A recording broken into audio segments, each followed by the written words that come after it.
Hey guys, and today we are playing some more Quantum Break. We are on Act 4, I believe. We have 2 more acts, this one and 5. And then the game's done.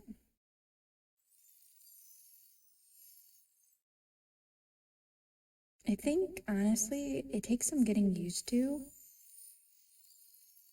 playing the game because I feel like, I don't know, his powers are a little hard to get used to. Might just be me.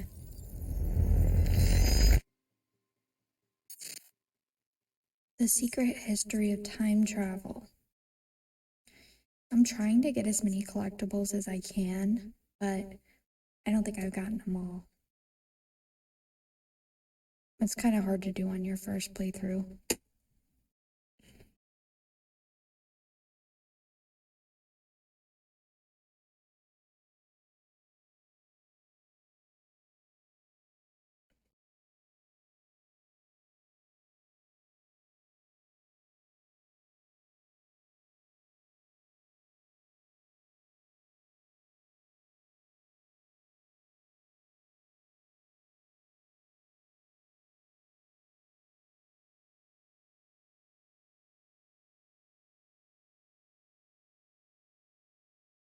You took the one thing Mr. Serene needed to survive, Dr. Amaral. That made you priority 1. Yeah, they made that clear. Monarch lined every escape route with barricades, roadblocks. I had to get to the mainland, but I couldn't do it by car. Needed a new plan. All right, let's go. Beth, I think I'm gonna need a ride. The streets are too hot. Alright, where do you want me? I'll let you know as soon as I find some higher ground and get a good look at the situation on the bridge. I think it might be a no-go.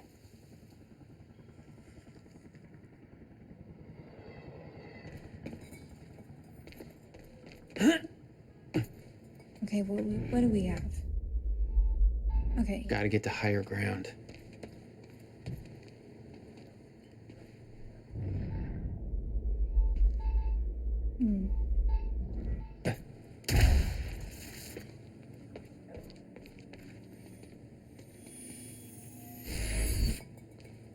All right. Yay. I'm looking at the bridge right now. It's a lot of Monarch. I don't know, maybe you could sneak across? Well, maybe. Or I could pick you up. Let me know. I'm pretty exposed out here, so try to make it fast. I'll be a lot better when you get me on that boat. Monarch's right on my ass. I'm not exactly making friends out here. How's Dr. Amaral?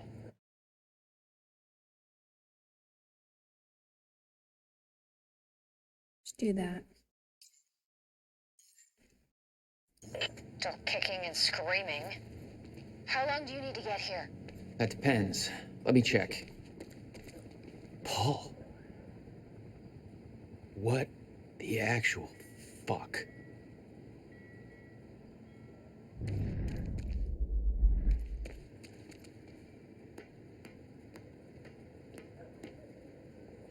Better get inside before the chopper spots me.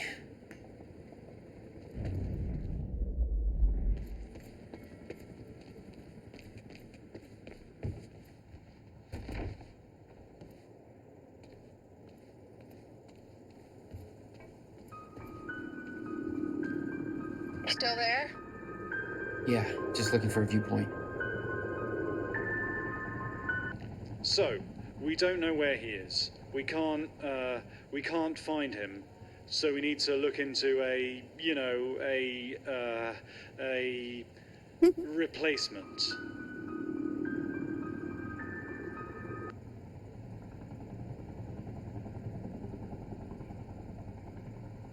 All ponies are made of butter in Night Springs. There is all about lots of the Kratzu things happening in Gitu of Night Springs. Thank you. All ponies are made of butter in Night Springs. We know the old dance, the fortunate and the destitute. The haves and the have-nots. Those who dine at the table and those who starve in the street. but the tables can be but the tables can be turned. The gluttonous consumer may find himself the consumable resource. Do that again. What is even going on? And yet, that is the fate that awaits you in Night Fringe. It's Night Springs. Night Cringe. Springs. Bright Blings. Night Springs. Fright. Whinge. Jesus. Yeah, I don't think he's getting it.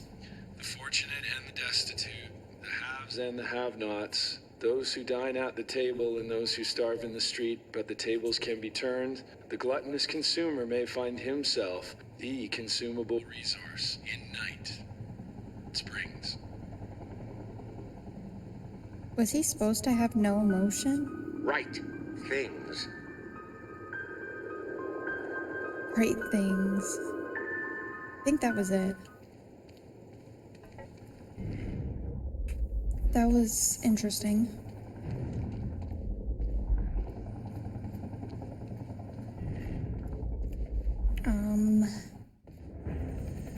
Oh, triggered a cutscene. We still have no visual on Joyce or Wilder. Doing another sweep.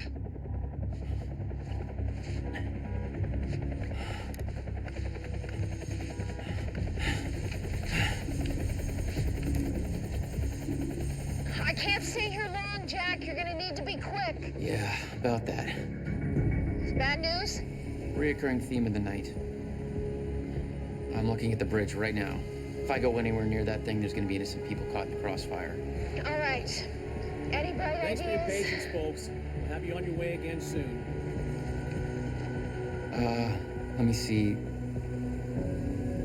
There's a pier under the bridge. You should be able to meet me there with the boat. Giant gas sign out front. Can't miss it. It's nice and bright for Monarch to see. There's not a lot of options. Switching to Monarch frequencies. Be in touch soon. I'll be there in a few minutes. Don't stand me up.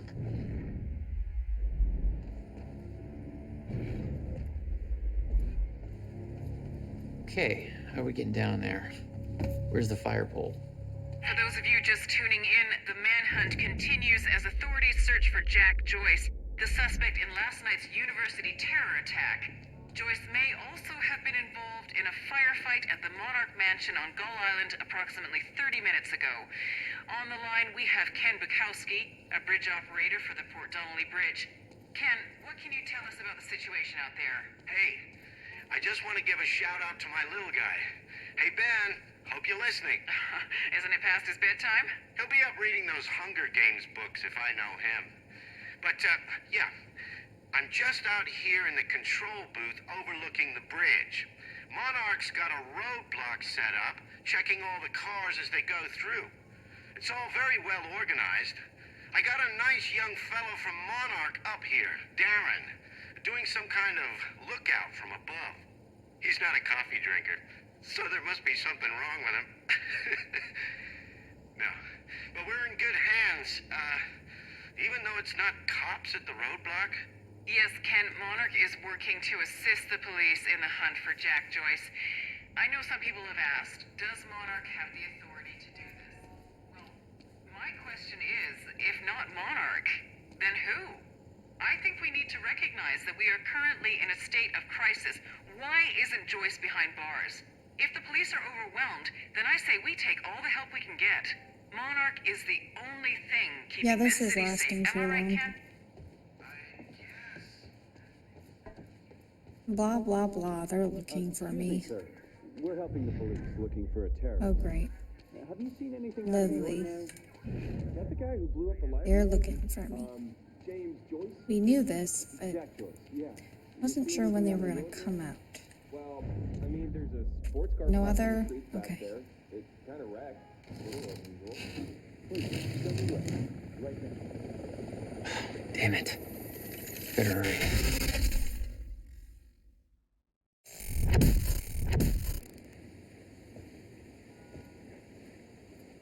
We're working the operation subject. terrorist known as Jack Joyce. Thanks for your continued patience. Please talk to one of our security personnel if you have anything to report.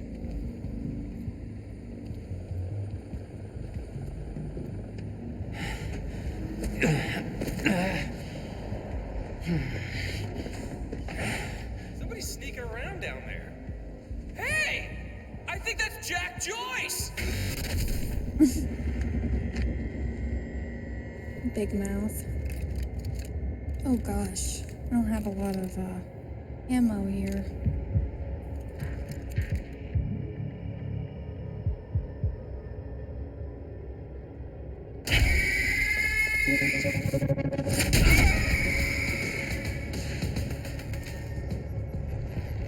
No, no, no, no!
My plan to meet Beth went out the window as soon as the stutter hit.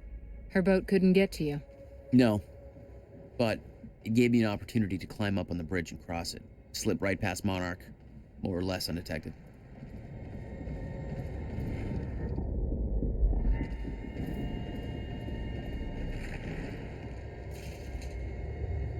I should get up on that bridge and make my way across it before this stutter ends.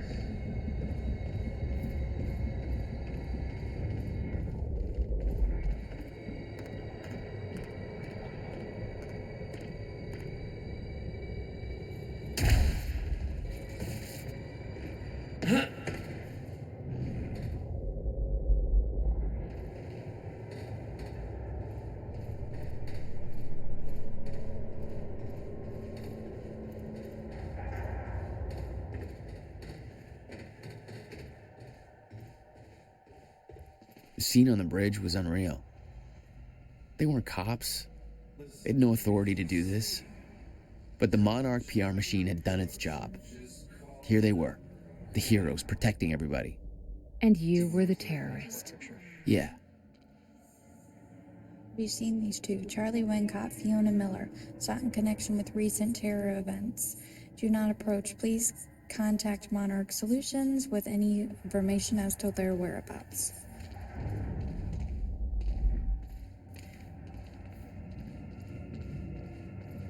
Just be patient. Monarch Field Orders Update, Martin Hatch. Field Orders Update, Martin Hatch. All field operatives, be advised that Martin Hatch is now considered a compromised asset. All orders and instructions from him, new or existing, have been rendered invalid and have been countermanded. Please contact your supervisor for further information as required.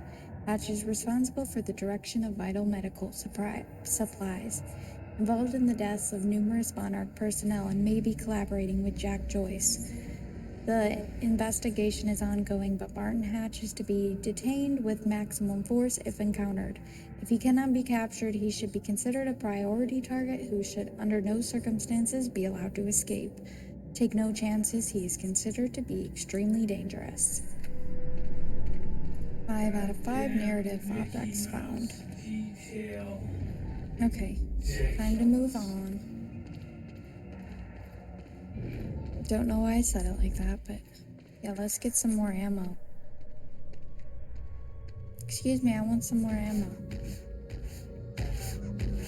Uh-oh, that's gonna be ugly.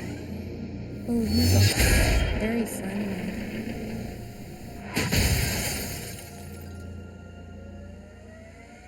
See? Friendly. Throwing cars and everything. Just so sweet. I didn't know that was gonna kill me. And don't even bother with the cutscene. I've already seen it. Been there, seen that cutscene.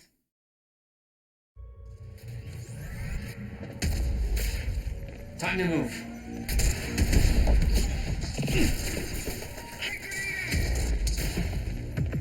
Thanks for the heads up.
Oh no, I'm dead. I'm dead.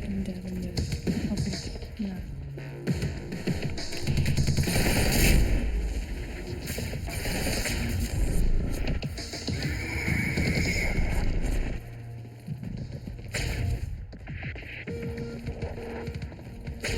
Okay, that's how you do that.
Move something.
moving so much.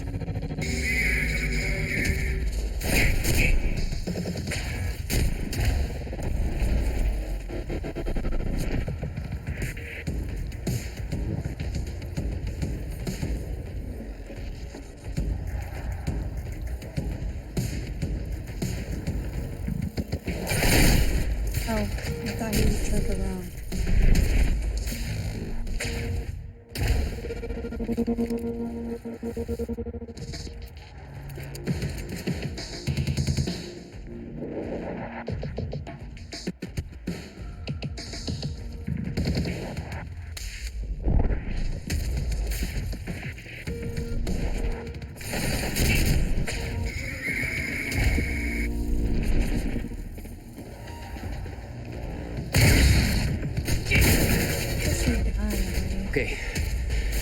Okay, good.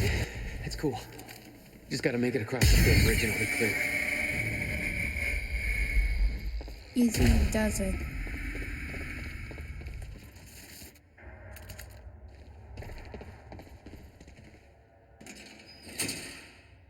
Let's get out of here.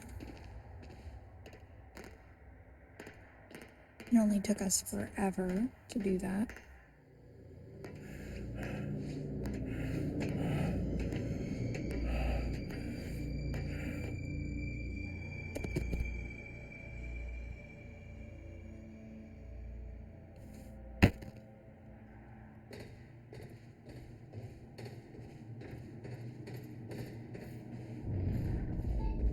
And down this ladder.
This is so bad.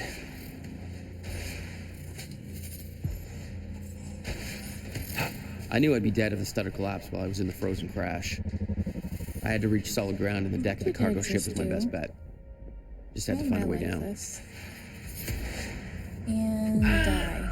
Yeah, well, it was a bad fall anyway. I didn't know how I was going to progress from there. I knew I'd be dead if the stutter collapsed while I was in the frozen crash. I had to reach solid ground, and the deck of the cargo ship was my best bet. Just had to find a way down. Yeah. Okay. Now what? Now Frozen we crash die was a again. mess. Somehow, I had to find my way across. Hope for the best.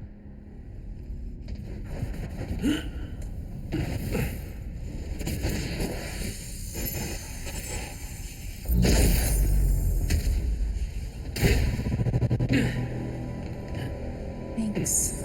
Oh gosh.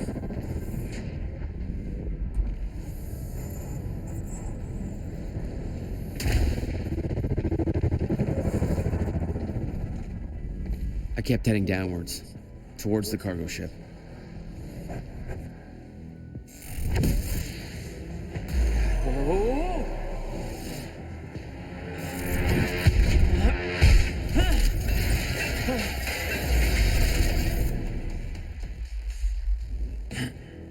The route down wasn't exactly user-friendly. The fracture was getting much worse.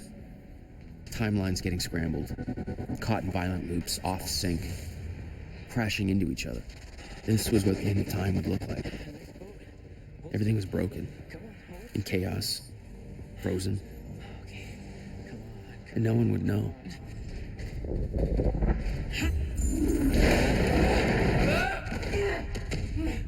The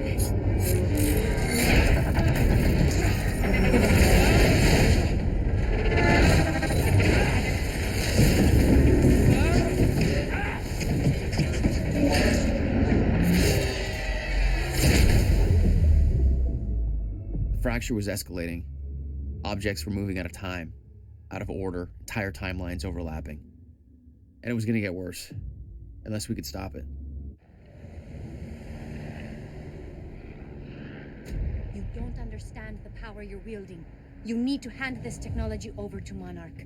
I've prepared for what happens next. You say you're prepared, but no part of this plan of yours involves stopping it from happening.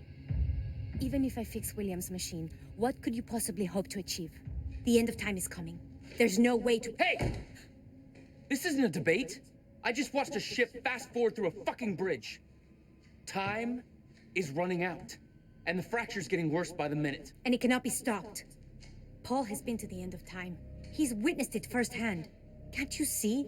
We prepared for what's next out of necessity. Your research is based on work by William Joyce. You respected him. He knew that the fracture would occur, but he also knew that it could be fixed. Will built a way to stop the fracture. This. The countermeasure. We're traveling to the past to retrieve it. You can help us get there faster. Or you can agree to disagree.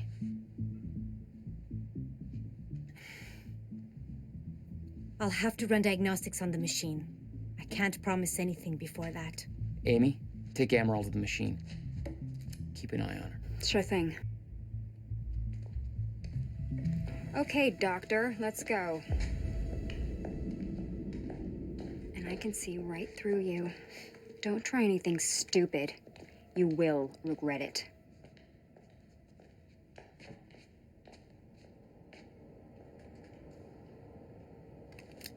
Jack, before we head downstairs, we have to talk about something.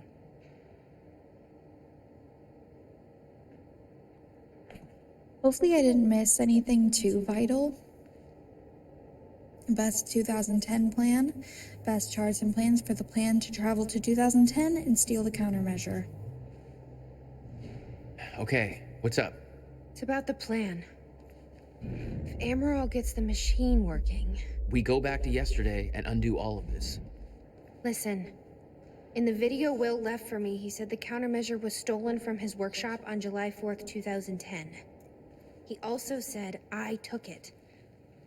Maybe I did, Jack. We have a time machine. You're saying we go to 2010. We steal it. If Will was right, that would mean it wouldn't be a change. We take the countermeasure, bring it to the present, fix the fracture, save the world. Okay. Explain to me why that's a better plan than just going back to yesterday and preventing all this from happening in the first place. Because I'm afraid that based on what I know about time travel, we can't change anything. The past has already happened.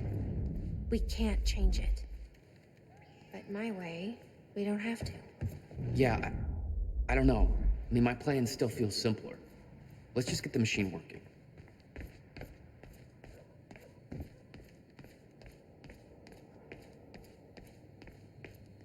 This was the guy delivering the speech at the gala. Name's Martin Hatch.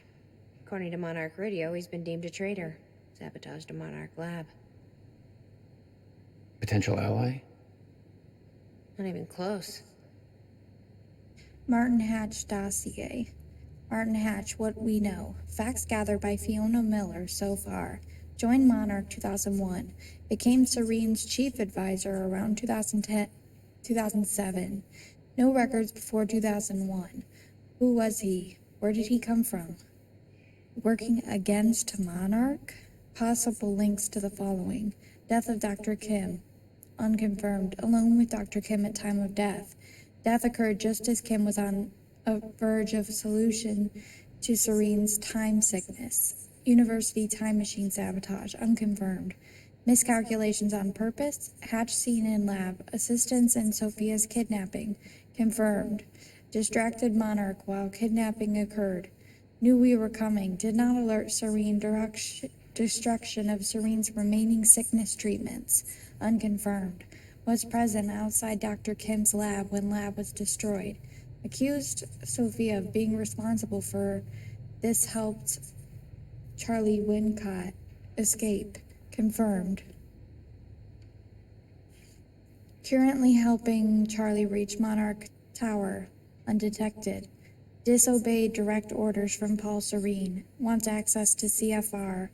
Potentially desires to sabotage lifeboat protocol. Sabotaging Serene. Motive. Secretly assuring Serene's downfall. Wants to take over Monarch. Why? Sabotaging Monarch's survival plan from within.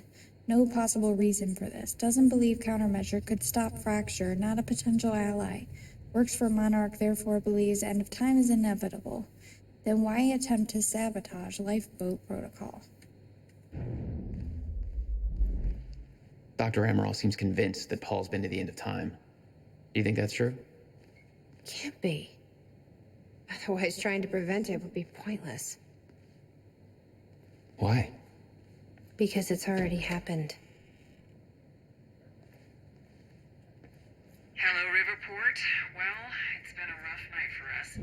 The collision at the Port Donnelly Bridge that has claimed multiple lives is still being investigated. Let's see how Dr. Amaral's doing with the time machine. Yeah. Wait. I don't think we can trust her. The way she looked at the countermeasure like she's seen it before, she knows what it does.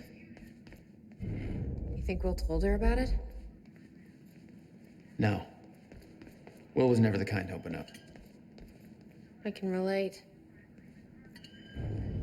Will takes it to the next level.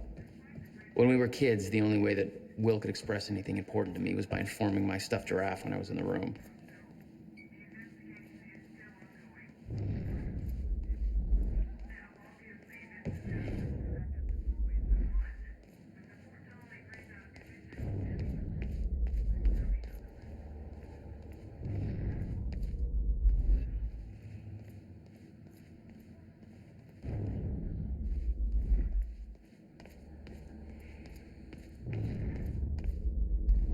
Nothing?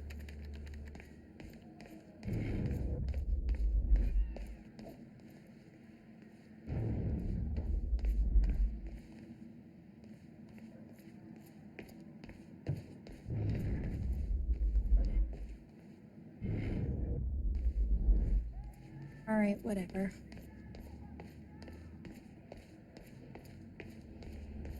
We should go check on Dr. Amaral.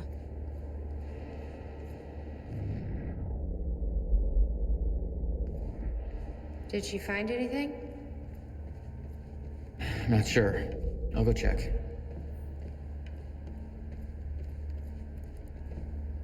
How's it look? The problem is quite simple, really. The power relay is down. You'll need to find a way to reset it up. There, where the light is. I'll lower the ladder for you. What happened to the power relay? Power surge occurred at 7 a.m. this morning, when the machine was activated. 7 a.m.? That's hours before we even got here. Well, Jack, numbers don't lie. You've got to see this. Okay, I guess I'm doing some climbing. Shouldn't you be keeping an eye on Amaral? Saves me from Okay, but volunteering. first, you need to check out the intel I uncovered. All right. What is all this?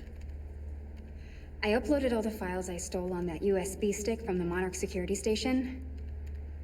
I also found a video of your brother. It's on that TV. You're gonna want to see it. Everything else I printed out and put on tables over there. Okay, that's a lot of documents to look at. Hey, Amy. What am I looking at here? I've been recording Monarch communications with the radio that Beth left me. I made a compilation of anything that seemed like it might be useful. It says transcript of Monarch communications. 1032. Unknown Monarch personnel. HQ, come in. This is First Aid 1. We've got a situation here at the hospital. Over. Monarch Radio Commander. Go ahead. First Aid 1. Over. Unknown Monarch personnel. It's a mess down here, HQ. Burke showed up for his wife like we thought. Gibson intercepted him. Burke wouldn't come quietly, so Gibson drew on him, and well, Gibson's dead. Burke strangled him with a power cord in full sight of half the hospital. So that kind of shit show. Over. Monarch Radio Commander. Do you have the situation contained? Where's Burke now? Over. Unknown Monarch personnel. We're working the scene and wiped the footage. But Gibson didn't have backup, so who knows how many people saw the fight, or where they are now. Same goes for Burke. He's in the wind. So's his wife. Over. Monarch Radio Commander. Copy that. First Aid 1. We'll run with that on our end. Just tidy things up over there.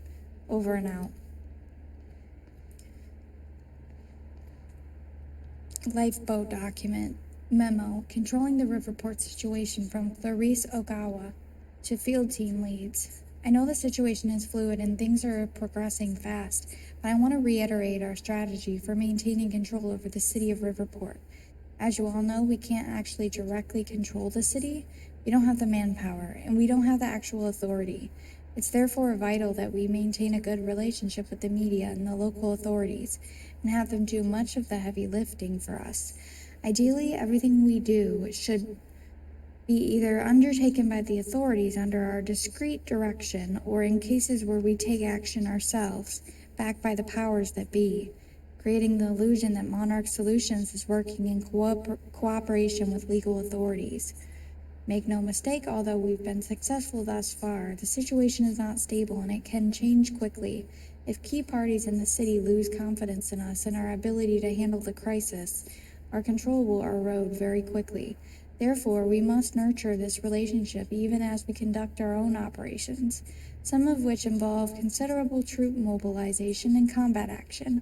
This is a constant balancing act, and while I'm confident we can pull it off, there's no room for error. We can't afford to grow complacent and sloppy. Fortunately, we are well prepared for this contingency. Long before we reached this point, we established a good rapport with the mayor, Riverport PD, and other major authorities within Riverport, as well as the most of the important media outlets. Our strategy is twofold. Had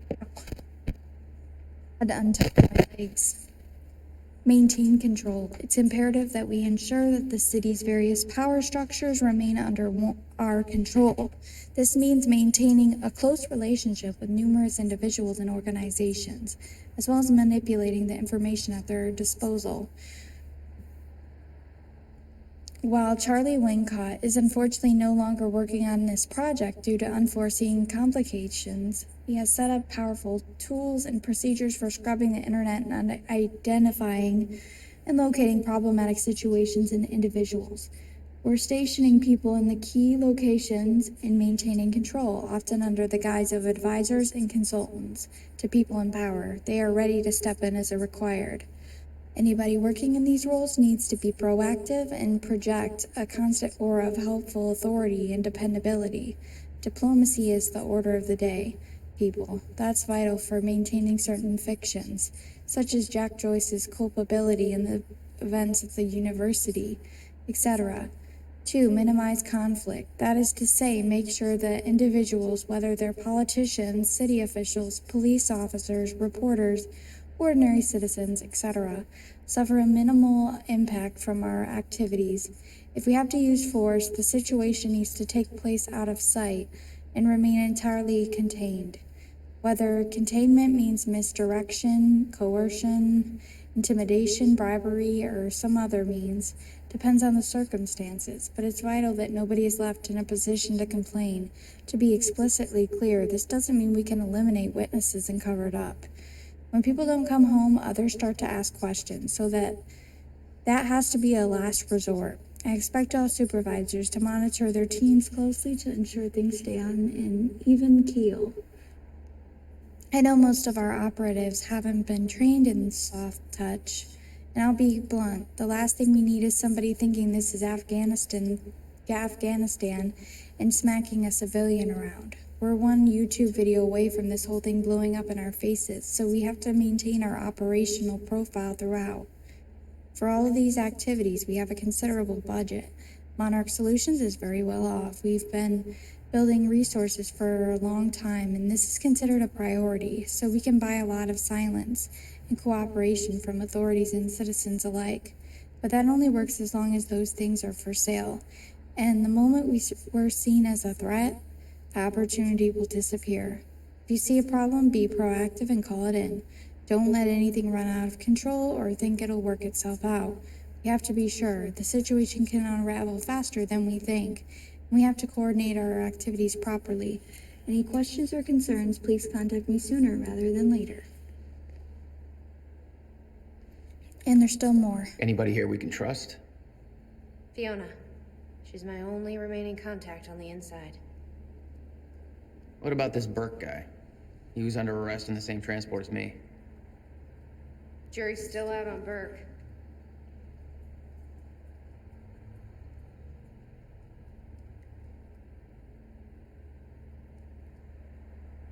Head of Monarch Paul Serene, creator of Monarch, believes end of time is inevitable, is building a survival program for select few. Division leads Martin Hatch, Monarch spokesperson, head of security and PR, Serene's key advisor. Working against Serene, Dr. Sophia Amaral, head of research, specialist in Chronon technology, only doctor trained to administer Serene's treatment.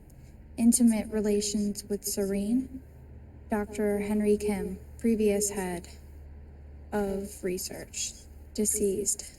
Key enforcers, Clarice Ogawa, Monarch dispatcher, allegiance to Martin Hatch. Working against Serene, Gibson, head of security, Monarch enforcer, deceased. Carlos, leader of Reaper Squad, loyal to Martin Hatch. Deceased. Potential allies within Monarch. Fiona Miller, Chronon researcher, confirmed ally. Working with Beth from inside. Liam Burke, Monarch fixer. Has questioned Monarch agenda extensively, deemed Monarch traitor for assisting in Jack's escape. Charlie Wincott, Monarch hacker. History of allegiance to Martin Hatch. Current loyalty unknown. Dick. I love how it says that. Like, that is so accurate. The last one. That is the vibe that he gave me. Yeah. Well, according to Monarch Communications, Paul Serene just activated that thing. Here we go Or again. sooner than they were supposed to. What does that mean? Means we have less time than I hoped.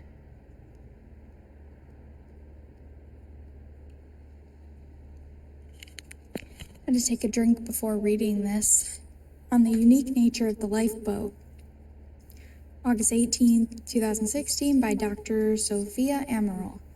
While the lifeboat protocol is fairly straightforward on the surface, it's important that the people involved with the project understand how it radically differs from other survival scenarios against so-called apocalyptic threats.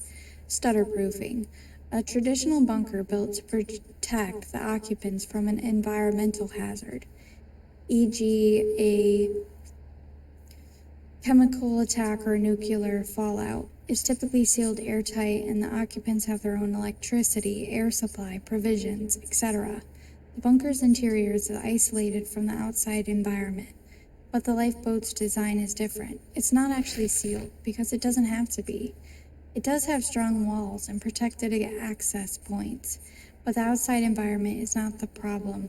It's the lack of the Meyer-Joyce field that enables time to exist that makes the outside hazardous. From a technological standpoint, these differences make the lifeboat's operating principles quite different, particularly with regards to maintenance, compared to, say, the failure of the life support system in a hermetically sealed. That sounds right, hermetically. Maybe it's not, but it sounds right. Okay, the failure of the lifeboat stuttering system has far more immediate and grave effects. A traditional life support system can be repaired. For instance, a failure in the CO2 scrubbers would pose a significant threat, but with replacement parts and tools, properly trained occupants could easily repair the system before they would feel any ill effects. In fact, almost all or any mechanical failure short of a full-scale environmental breach can be fixed as long as suitable repair materials and trained personnel are at hand. But by its very nature, the stutter-proofing is different. If it fails, everybody within its area of effect is immediately affected by the zero state and becomes frozen. In a permanent zero state scenario, that means they would have no opportunity to ever effect repairs. There's literally no time to react. The only exception would be personnel wearing an activated chronon harness, such as the Stryker suit. But given that repairing the stutter-proofing system is a highly technical, complicated process requiring an exceptional proficiency in the operation and in engineering of chronon technology, this would be a scenario with a low probability of success. It is therefore of utmost importance that the lifeboat stutter-proofing operates reliably and without faults, with multiple fail-safe systems, because if it ever fails, it's unlikely that it can be repaired or restarted. Accordingly, once the lifeboat protocol has been activated, there's no real way to deactivate it other than removing the chronon field regulator. This would be highly inadvisable, as doing so could not only disrupt the stutter-proofing, but more importantly, without the CFR, the lifeboat's rate of chronon particle consumption is increased by a vast margin, effectively reducing its potential operating time to a fraction of what is intended. Unique advantages and risks. However, it's worth pointing out that even though the lifeboat operation has unique hazards, there are also unique advantages. One such advantage is provisions. A traditional survival scenario in a bunker typically involves a poor quality of meals due to obvious resourcing problems. Anything that spoils easily is out of the question. In a zero-state scenario, however, spoilage becomes a non-issue. Anything stored outside the stutter-proofed area remains in perfect condition. This advantage doesn't only apply to comestibles, but also makes the storage of medicine, volatile chemicals, and other similar articles far less of a problem than it otherwise would be. In fact, given the fact that the city of Riverport is vast, compared to the relatively small number of people residing in the lifeboat, in theory, Monarch operatives could venture outside the lifeboat in chronon harnesses and actually enjoy freshly cooked meals simply by entering a restaurant and finding the ready-made dishes that have been prepared. Remove them from the zero state to a stutter-proofed area and enjoy them as hot and delicious as if they had been just prepared, which in fact they of course would be. To be clear, this is not a recommended activity, as it would be foolish waste of resources to go after individual meals like that. The above scenario is mentioned here merely to illustrate the point. Even though the lifeboat has been designed to operate for decades of subjective time, it doesn't actually need provisions for that long. If the lifeboat's own reserves start to run low, a well-planned supply run into the city could easily result in a great deal of perfectly preserved supplies. Almost done, kind of. Couple paragraphs left. Another advantage is that while the situation outside the lifeboat would be dire, people frozen in the zero state would not actually be dead. Solution is found to the end of the time scenario. Everyone would resume their everyday lives, most likely with no awareness of time ever having stopped. However, it's hard to know what the exact psychological impact of that knowledge on lifeboat personnel will be. There's a real concern that the pressure of knowing that they have sole responsibility for the survival of the human race, and that there are billions of people outside of the walls of the lifeboat, helpless and unaware, frozen internally in the last moment, may prove to be crushing for some. On the other hand, knowing that their loved ones are actually not dead and may be saved and are not in any distress, or indeed even aware of the situation, may prove to be a powerful motivating factor that helps us eventually resolve the problem. The situation. Of course, the solution to the problem of a permanent zero state is not currently within our reach, and we expect that finding one will take subjective decades. If it is indeed possible, we can but try. It's worth noting that since the people outside Lifeboat are indeed not dead, merely stopped, it should be possible for a team of personnel wearing chronon harnesses to exit the lifeboat, retrieve a person, and bring them into the lifeboat. However, I advise against adopting this practice. For the occupants, that should forever remain a theoretical scenario. Any situation in which somebody is brought in from the outside world or outside would cause undue stress on the occupants, who would at that point have to become acutely aware that their loved ones could be brought in. But since the lifeboat has limited space, this could never be allowed. That kind of psychological pressure would likely lead to friction and questions of favoritism, and ultimately increase the risk mission failure.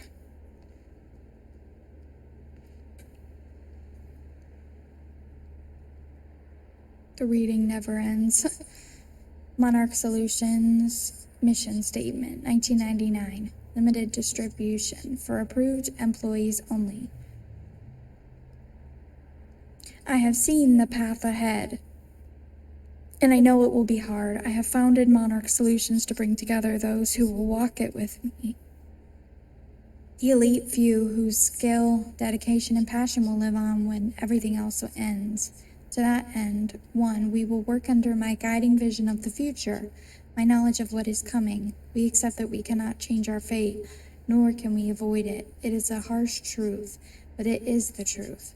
We will accept it in its full implications, but we will not deviate from our course, nor give in to despair, nor give up the fight. Those of us who share in this knowledge, who learn the triumphs and tragedies of the days and years to come, will look past them and find ways to turn them to our advantage.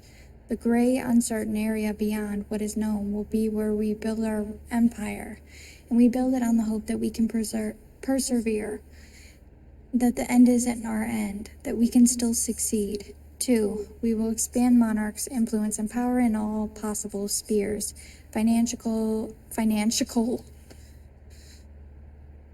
I've been reading for a while. Financial, political, cultural, medical, technological, military, to the best of our ability. This is a goal unto itself. We will need to be in a position of exceptional resources and ability to act when the time comes.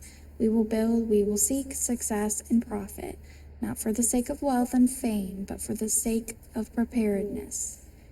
3, we will develop science and technology to counter a very specific set of circumstances. This will require extensive research and experimentation, as well as tremendous financial cost. We will not be daunted by these challenges. We will complete our work. 4, we will not compromise. We recognize that sacrifice is required, and we are willing to pay the cost to meet our goals. There is no alternative to this. Doubt, qualms, and sentiment are luxuries we cannot afford. Whatever we have to do is a lesser evil than the extinction of the entire human race, and to pretend otherwise is weakness. Nothing in the history of our planet has been as important as this. Nothing we have accomplished as a species matters if we fail in our mission. We will not fail. There will be many challenges in the years ahead. I know what's coming. It can't be averted. There's no escaping it, but we can survive it, we can overcome it, and we will. I'm dedicating myself, this company, and every shred of willpower at my disposal to that mission. I expect the same from those who join me on it. All Serene. Serene's original manifesto for Monarch. And there's really nothing. They had us practically memorize too much this. to read. He actually believes he's doing the right thing. It's because he doesn't think the fracture can be stopped. And he's wrong.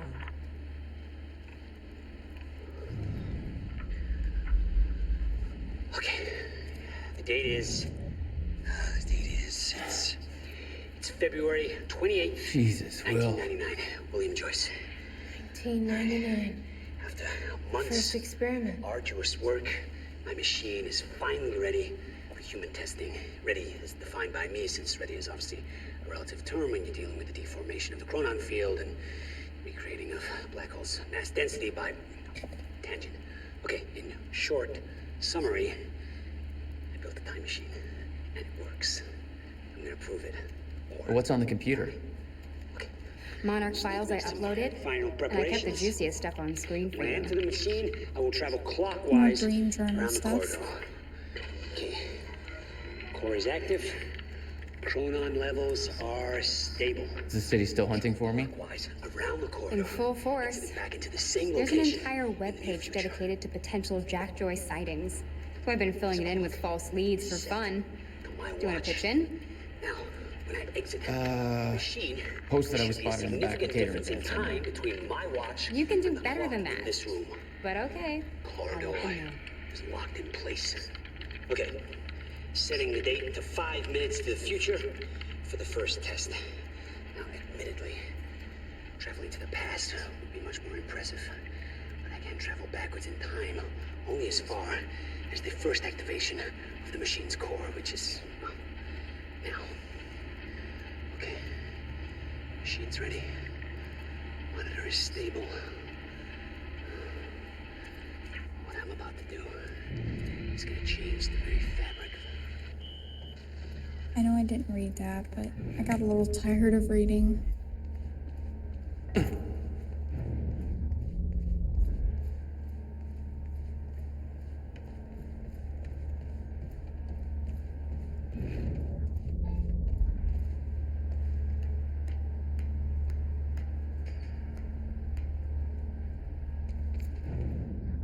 Okay.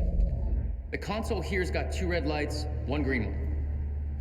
You'll have to reset the power to the 2 stations with the red lights before activating the relay. Both stations are located above the machine. Just follow the cables to the red lights. Above the machine. It's a perfect place for a reset switch, Will.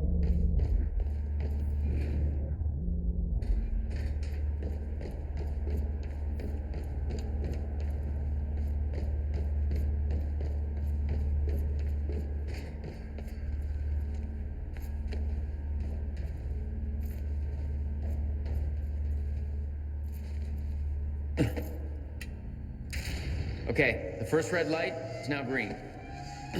Good. 1 more to go. I'm not sure if you can reach the second one that way. You may have to climb down and reach the other side of the machine. Don't fall. Okay. How do I get up there? I guess that way.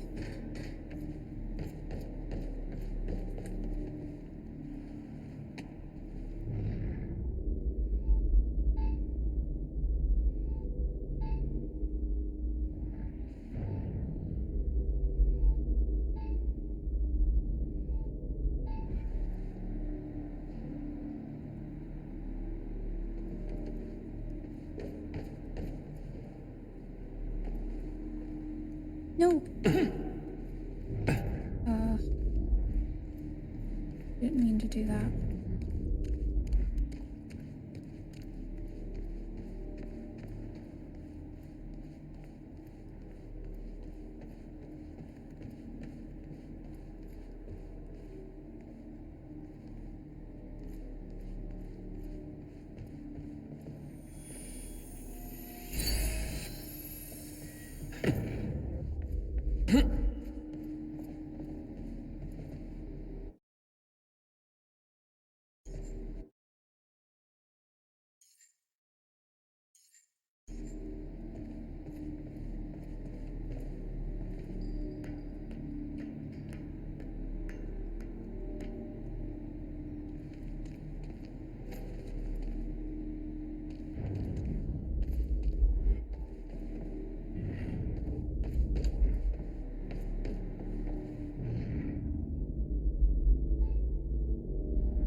cannot work.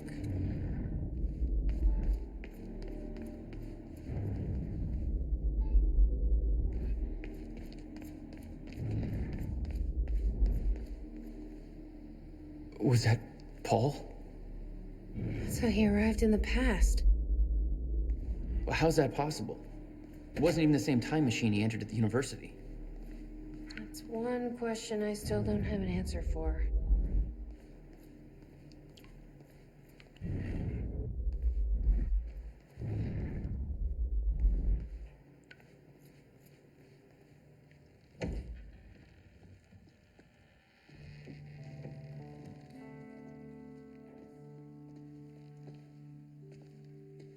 What's wrong?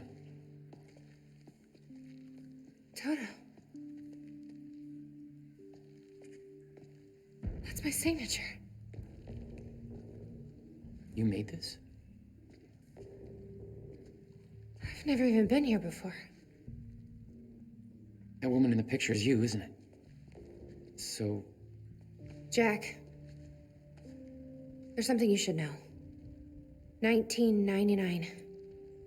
I was 8 years old, playing in my backyard, and a woman approached me, told me she was from the future. She gave me very specific details of events that would come to pass. She gave me this, filled with dates, events, proof of it all. Jack, that woman, it was you. everything I told myself would happen, did. Every detail, for better or worse, came to pass and couldn't be changed. Our fate is laid out before us, Jack. Everything that happened to get us here, every sacrifice that was made, they're all a part of this path. And they can't be changed or undone. Beth. When we step in that time machine, you will see for yourself.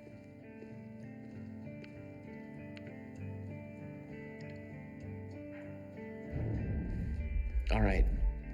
If you're that sure about how all this works, we can try it your way. It's her. She's the one who's been painting all over the city. Jesus. Notebook was full of dates, events that would come to pass, instructions. Her entire existence was formed out of those pages. Beth, I know that this encounter will be a lot to take in. After all, it's not every day you meet your future self. I tell you that you need to keep this all a secret, but I know you won't listen. You'll learn that lesson the hard way. The next few years won't be easy for you. Nobody you know is ever going to understand what you're going through. Those closest to you will try to change you, convince you that you are losing your mind. You're not. You're special. You have been chosen to do something amazing. Know that your struggles will all be worth it in the end because you have a purpose. You're going to save the world. How do I know? I've been through all this before, and I'm going to prove it. Below, you will find a list of events that will come to pass in the future. They cannot be changed or undone. It will take time for you to accept this. But eventually, you will learn to use this knowledge to your advantage. You will be prepared for what is coming. This would be horrible to know. October 3rd, 2000. Derek Stevenson has been bullying you for months. On October 3rd, you will push him down the staircase at school.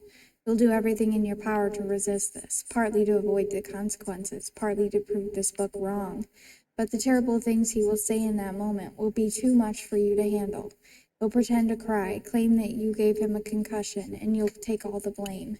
You'll be transferred to another school. You'll hope things will get better. They won't. It's going to be a difficult year. Whenever you feel helpless, just remember this book. You are special. You have a purpose that they don't. Hold on to that. And if it makes you feel better, 16 years from now, Derek will be working at a dollar store. He still lives with his mom. December 3rd, 2000. Mr. Hartsook from next door will pass away. February 3rd, 2001. The kids at school will steal your jacket. Your parents will claim that you're hiding it on purpose so that they will buy you a new one. Look in the bin on the corner of 3rd and Main. You'll find something that will get you through the winter. You'll be teased for wearing it by Michelle. You'll fight back, but it will only make things worse. Eventually, when you are able to control your anger, take her aside and say the following to her. I'm sorry about your mom. Then give her a hug. She will push you away. She will look incredibly confused, vulnerable. She will never tease you again. April 24th, 2001. Erica, your best friend, will break her arm. Having read this, you will do everything in your power to prevent this. The actions you take to avoid this from happening will only make it so. This is the first time you will truly witness that your fate is already determined. It cannot be changed. Erica will blame you for the incident. Try not to take this to heart. You will soon discover that she isn't the friend you thought she was. Stay strong. You will find people who respect you for who you are very soon. August 5th, 2001. You will take the night bus home. There will be only one other passenger on board. A scruffy-looking kid with a black eye. His name is Jack Joyce. Remember his face. He's going to become important down the line. September 11th, 2001. This is the one that will change you. An event will occur that will devastate the entire nation. An act of terrorism will cause the World Trade Centers to collapse.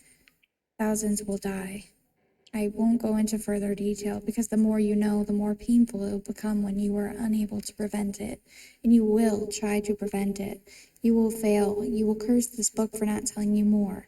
You will curse yourself for not being able to stop it.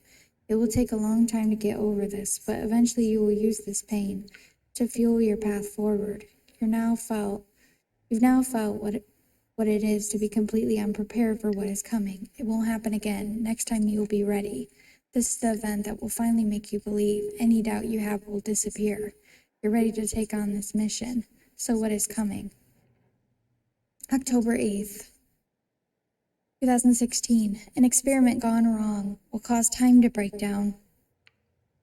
That's a big jump, 15 years. An experiment gone wrong. Apparently nothing else happened in our life. An experiment gone wrong will cause time to break down. This event will be referred to as a fracture in time. The onset of this event cannot be prevented, but the outcome must be. If the fracture is not stopped, then time itself will come to an end. Life on our planet will end. Saving the world wasn't an overstatement. It is your mission. You must stop the fracture. You can pull this off, but to do so, you need to follow some simple instructions. Learn who to trust. Short answer, nobody. The less people know about you, the safer you'll be.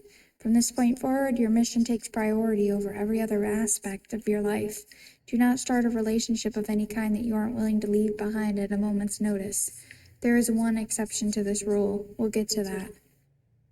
Know your enemy. Monarch Solutions. They will try to prevent you from achieving your goal. Learn everything you can about them. You will know the best way to achieve this when the time is right.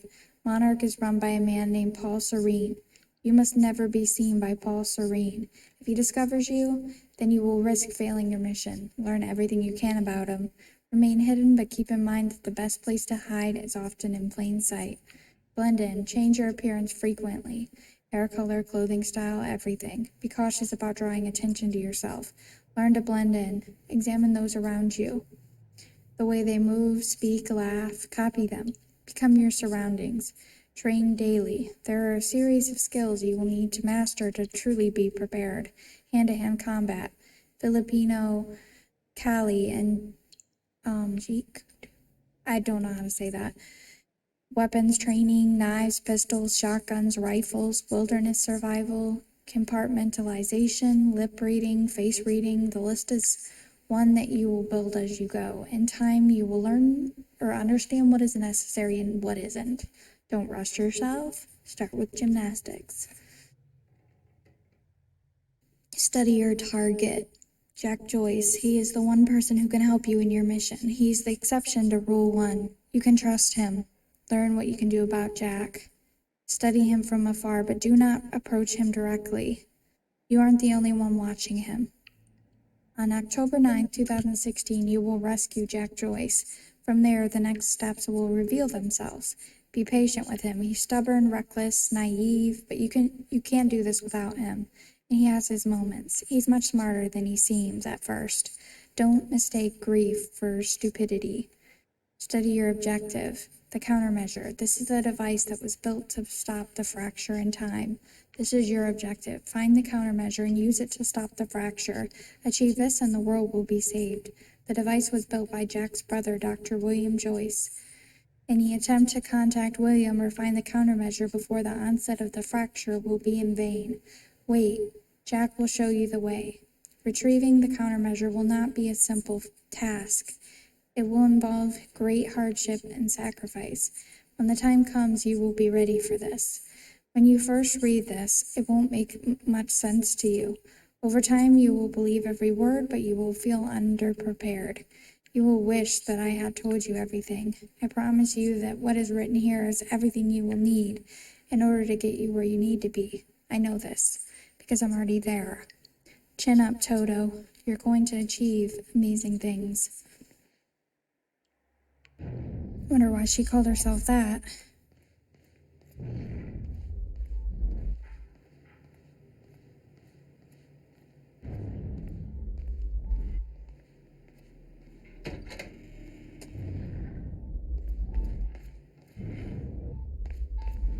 Looks climbable.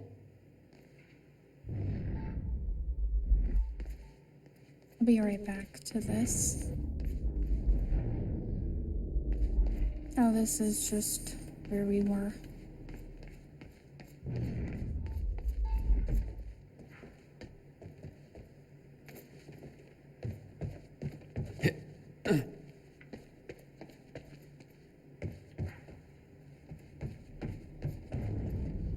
Why the hell would your brother put maintenance controls way up there? That's exactly... Of course. I'm still getting used to that. Don't expect to. Died. As you've clearly seen.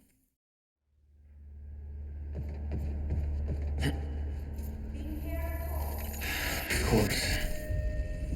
Shit. I'm still getting used to that.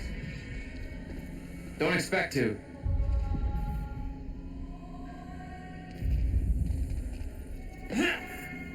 There.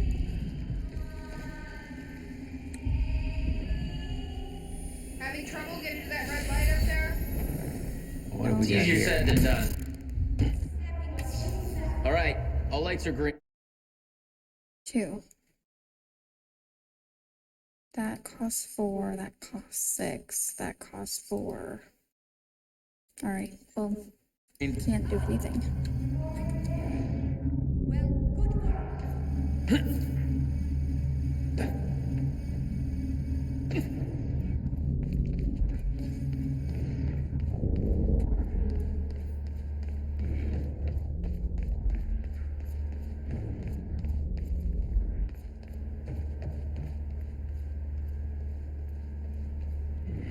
I go back up here.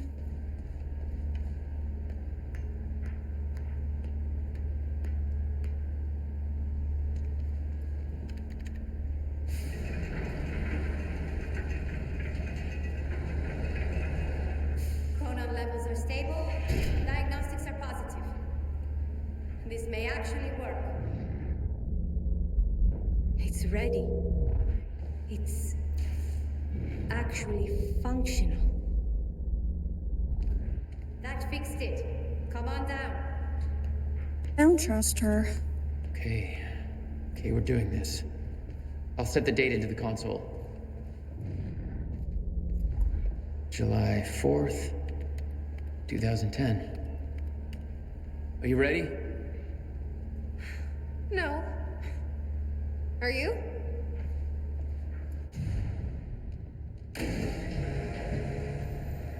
This is it. There's no turning back. Hey, wait!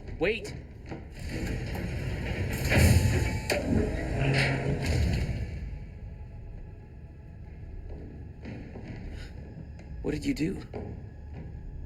That was the wrong door.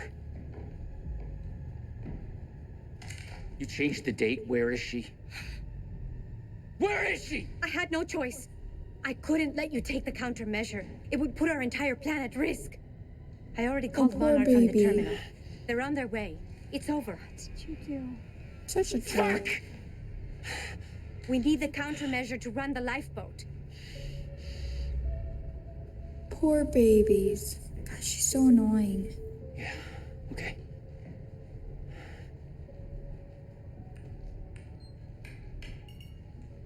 I'm gonna follow through with the plan. Tie her up and get as far away from here as you can. I will. You just take care of yourself, Jack. Okay?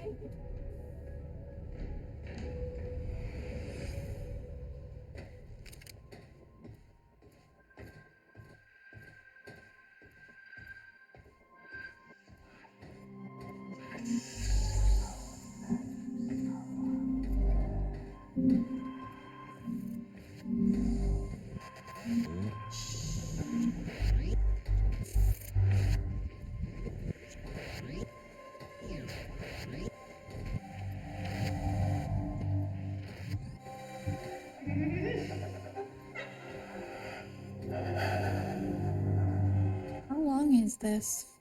Okay, it looks like it's the end. I think. Yep. You entered the time machine. Your first journey back in time, 2010. This is where our notes get hazy. You know how it ended. Your goal when you arrived was to retrieve the countermeasure. But my goal had to wait. Because I wasn't alone.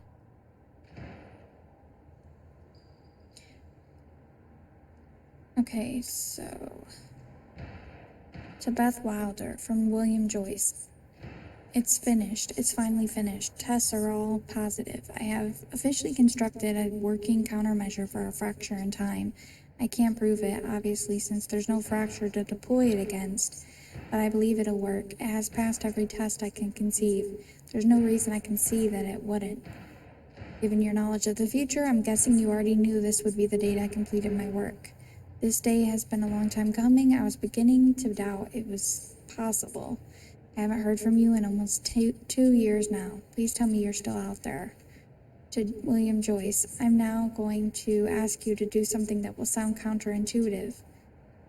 Leave the workshop, leave the countermeasure behind, and do not return until tomorrow morning. As with all my orders, it is best that I don't go into further detail. Okay, leaving the workshop now. The countermeasure is secured in my safe. I know better than to ask the reasoning behind this request. In 11 years, you've never been wrong, and I don't want to know about the future anyway. But that won't make this easier for me to digest. Can we meet tomorrow? Now that the device is complete, I need to know what the next steps are. And please be careful with that countermeasure. It's tremendously powerful, and sourcing the chronon particles for it alone has taken over a decade. Rebuilding would take me years and years. Hey, Bobby Radford coming at you on 4th of July. And what a fine day it is, too. Things are looking up for Riverport.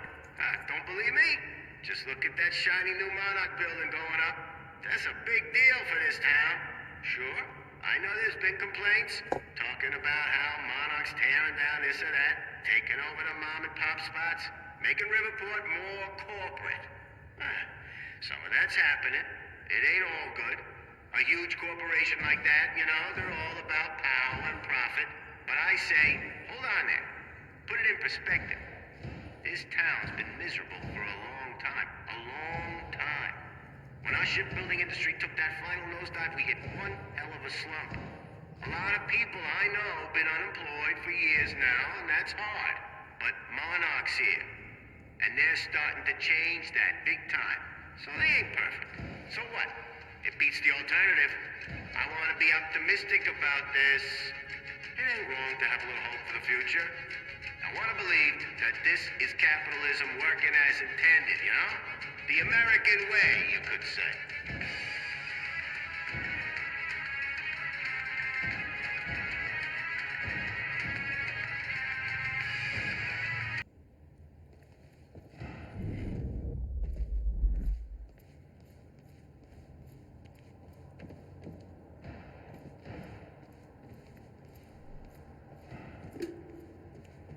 What's going on here?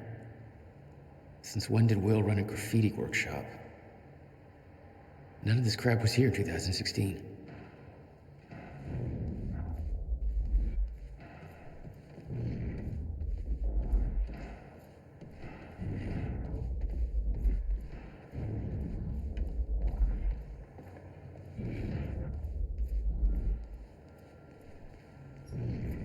Is there anything this way? What the? Someone's in here. strange.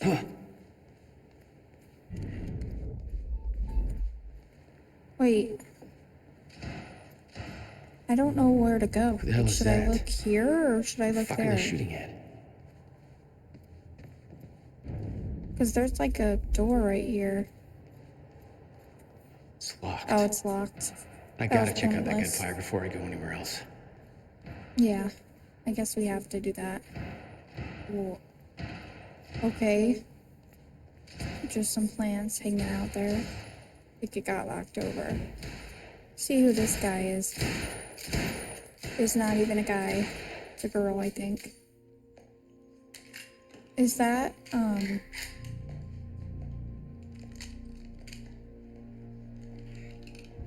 okay.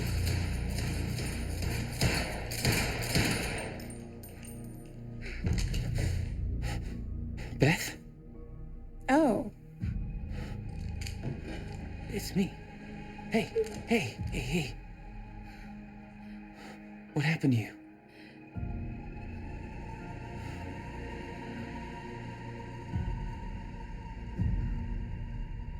This is it. There's no turning back.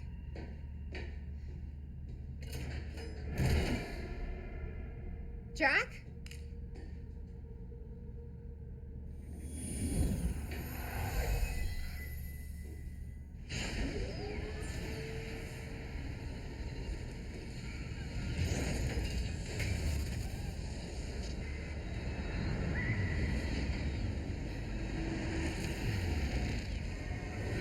Dr. Emerald sent me to the future. I fought for months trying to find a way to get back.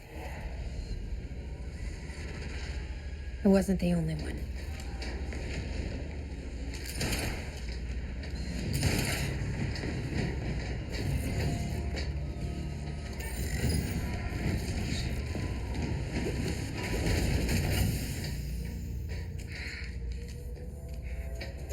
Stop! I followed him back.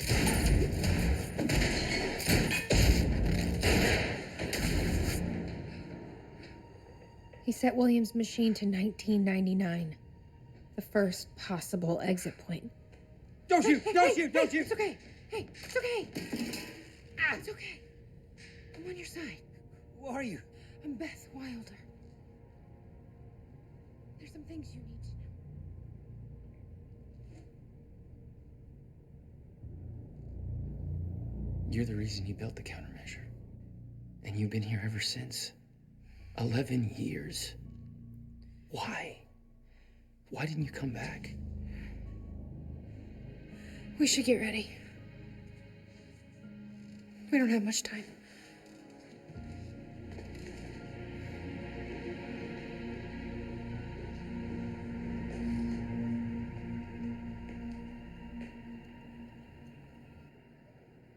She had changed. And there was a weight in her eyes. She was hiding something. She always was.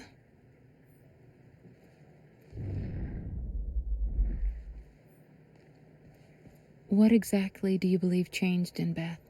She lost hope.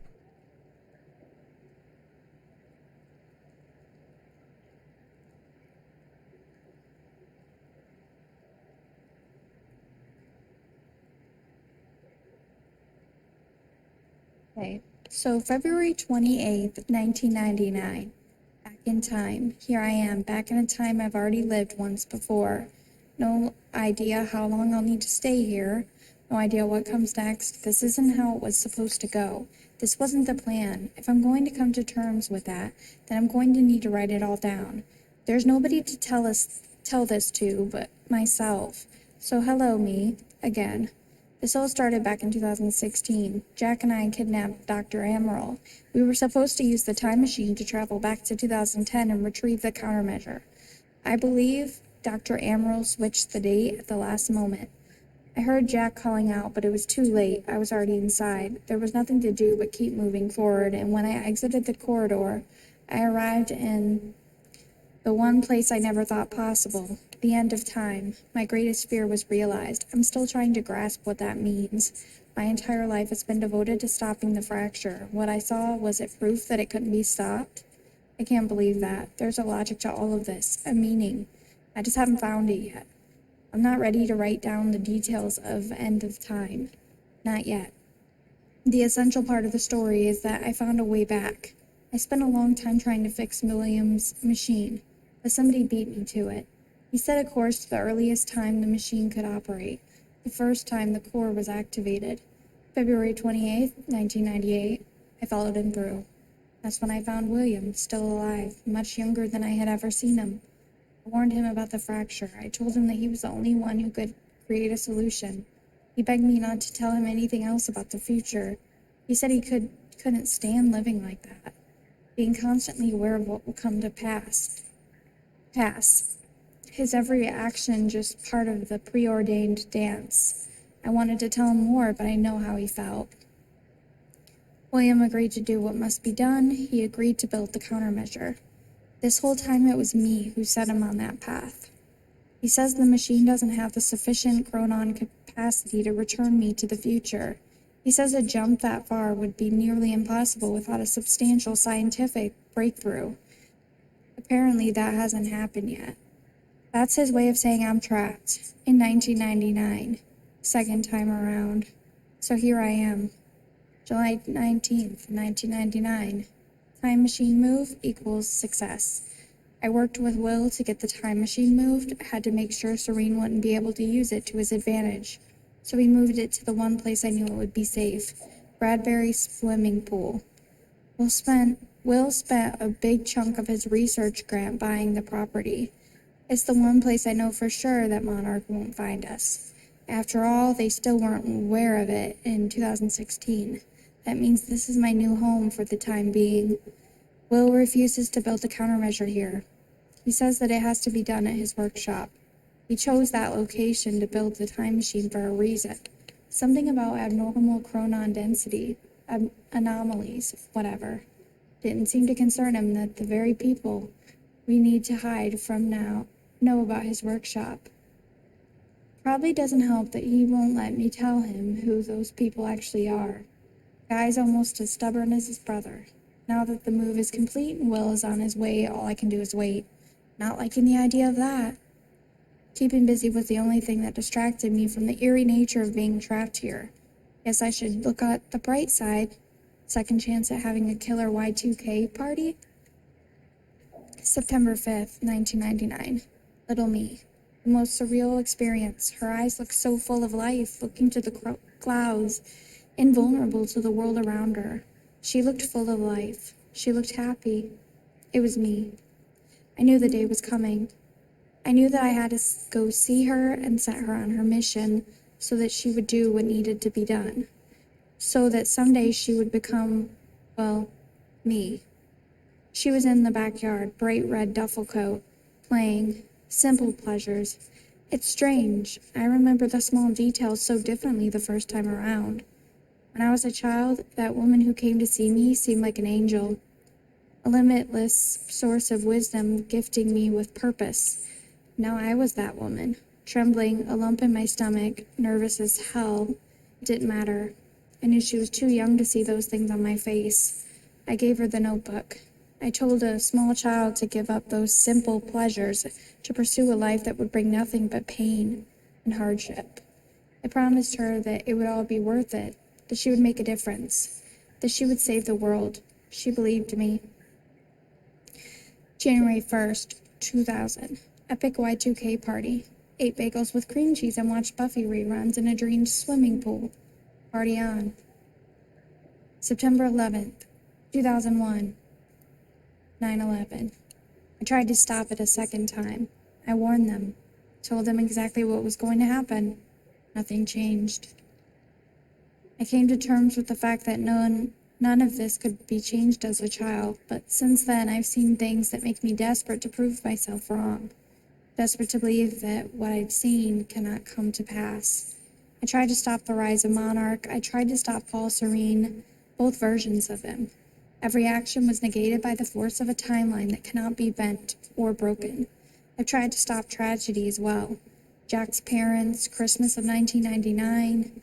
I knew what happened to them. This time I was there. Car crashed exactly as it was supposed to. My presence only led it to happen as it always did. I went to the funeral, I watched Jack cry. I watched Will build up a wall around himself. I watched two brothers change forever in that moment, and I could do nothing about it. And now this. Fuck.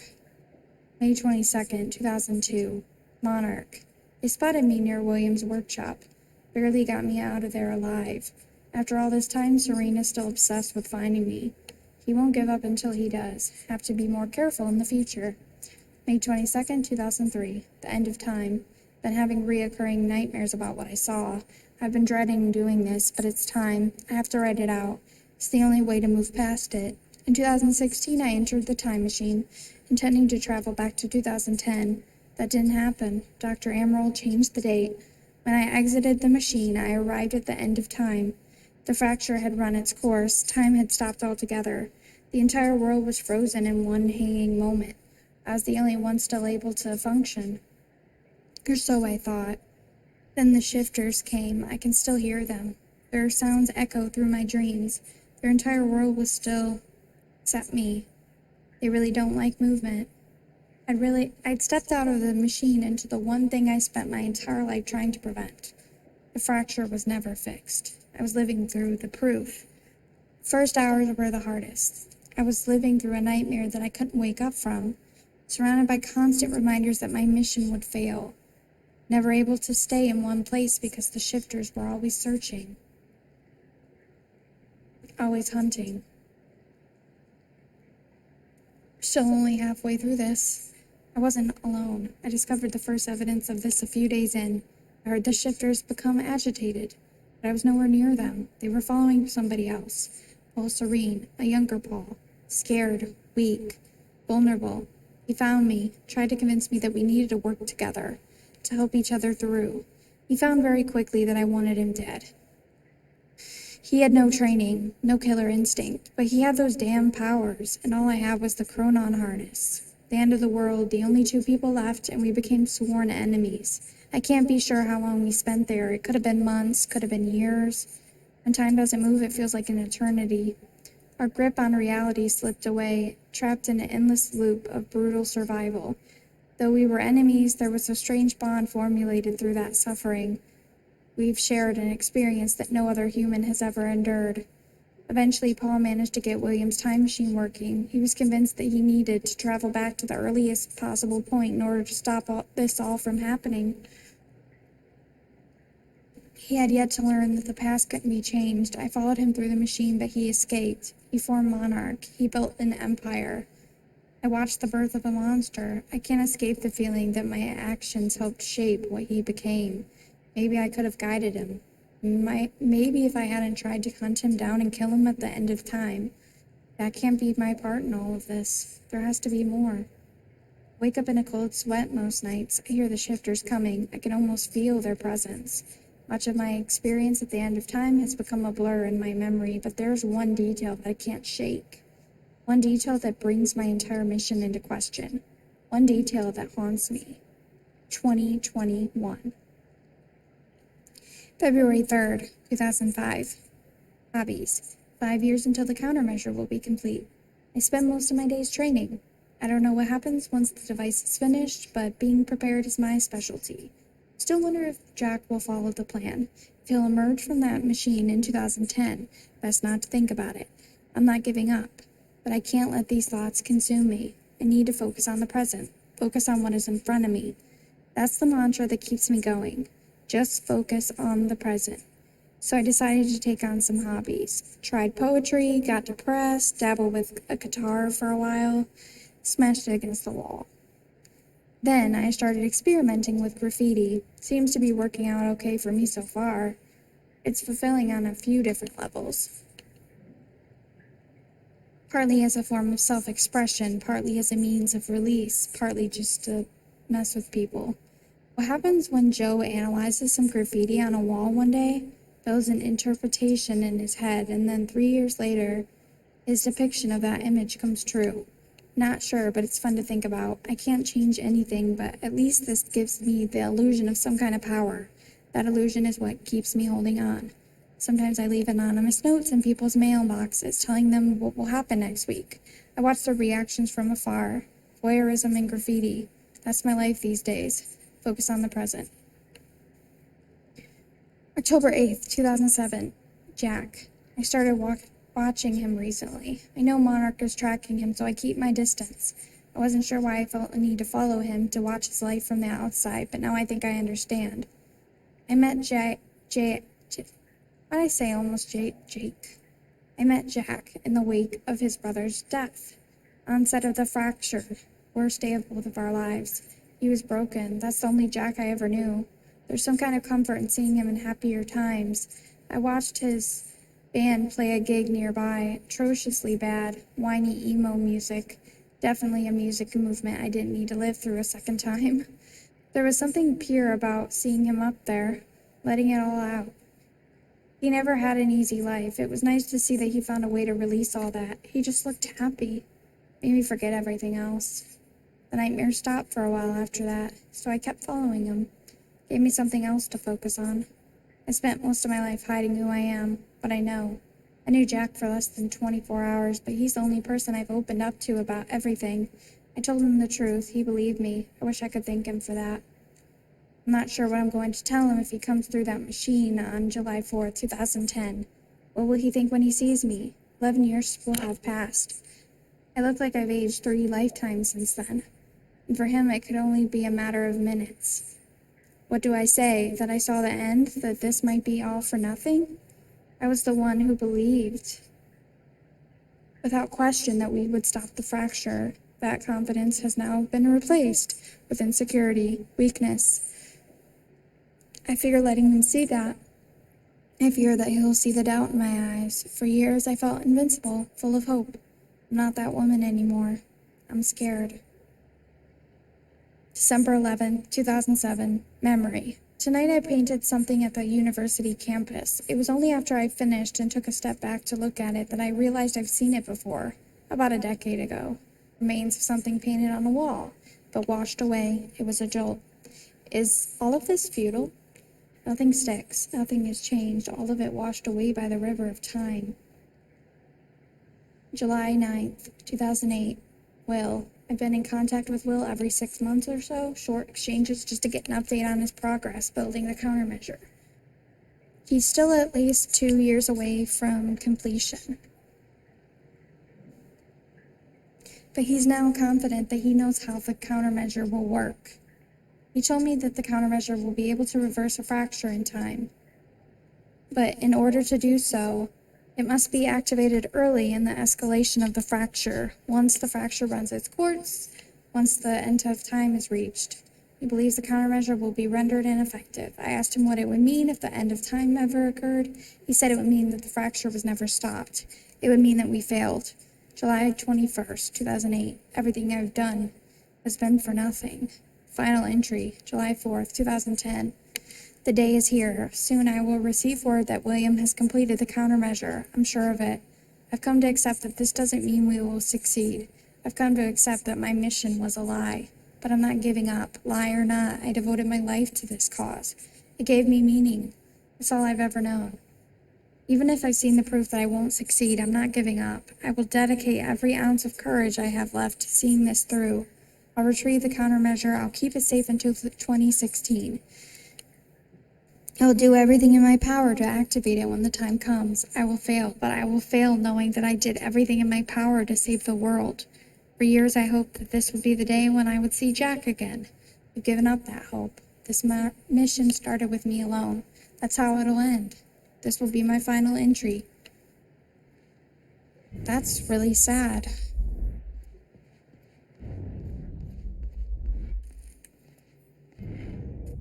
Oops. That was loud.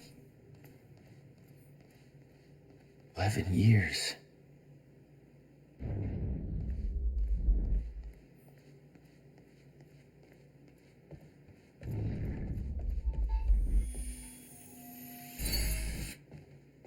There we go.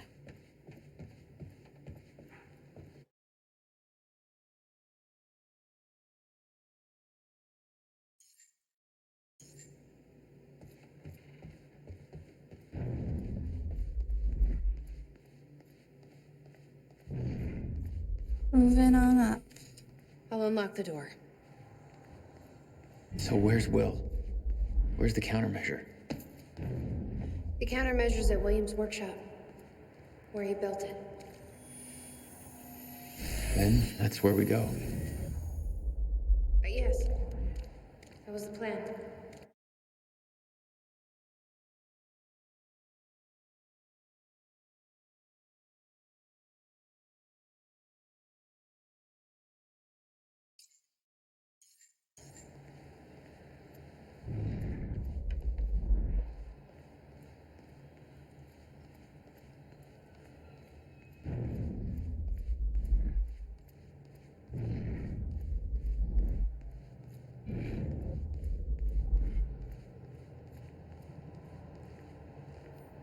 I just have to unlock this.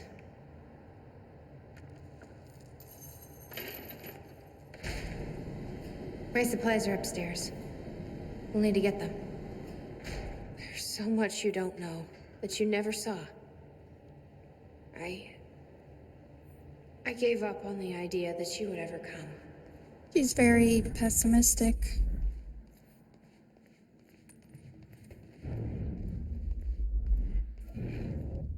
This is an empty room again. No, it isn't, but it's pretty much pointless. I need to know we're still in this together. I told you once our fate is already laid out for us. I still believe that. More than ever. I'm just worried what that might mean. It means we finish this. Okay. The countermeasures at Will's workshop. You need gear? Take whatever you need. The rest of it's going in the river, along with everything else I brought here. That's a little drastic. My time here is done, Jack. I have to erase my presence. Let me know when you're ready to go.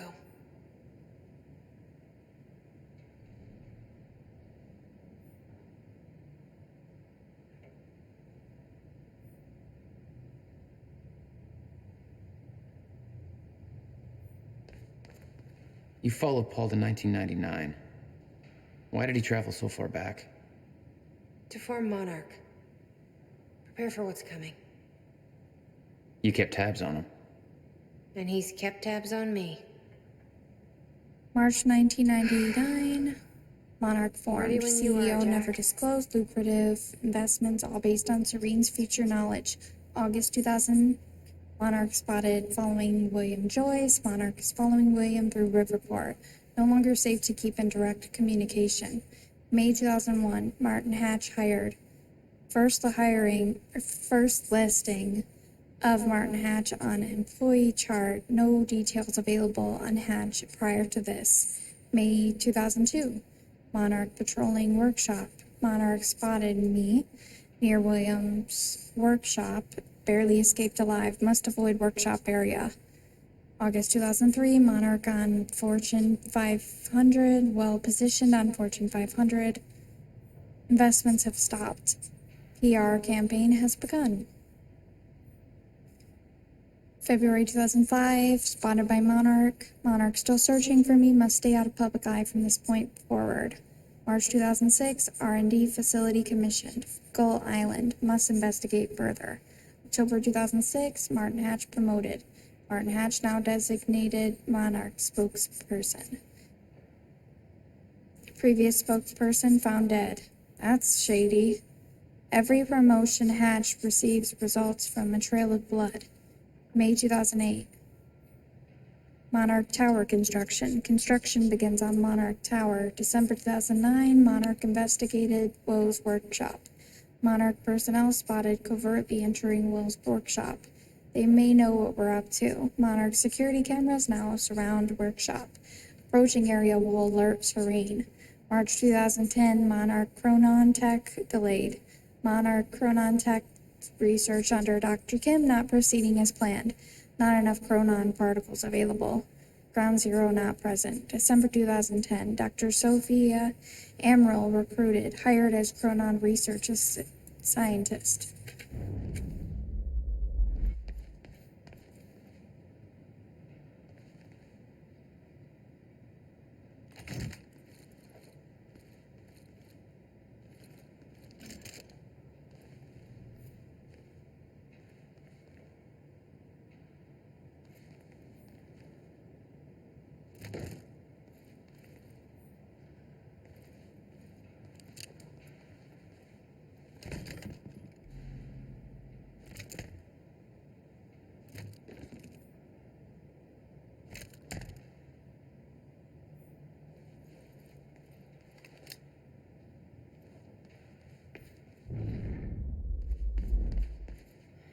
can't imagine what happened to you. When you entered that machine, I wanted to go after you, but I didn't know where Sophia sent you or how to find you. You made it here. It's all that matters. You followed the plan. Whatever happened to you, change it. Don't. We can fix this. Don't. We can undo this. You still don't get it. It can't be changed. No matter what we do, the pieces fall in all of the exact same places. I've tried. Over and over. I can't just sit back and do nothing. You have to let go. Jack. You have to let go. I've seen it. The end of time. That is where she sent me. I was there. I've been fighting this fight my entire life, and I saw us fail. I saw where this leads. I just don't know anymore. I don't know if we can win this thing.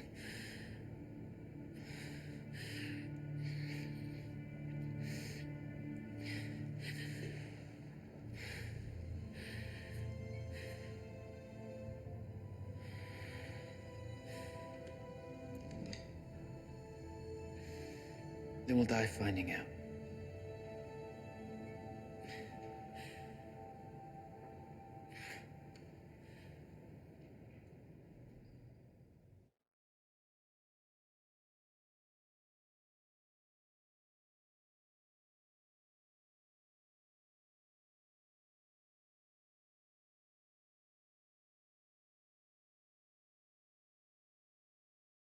We're on Act 4 now.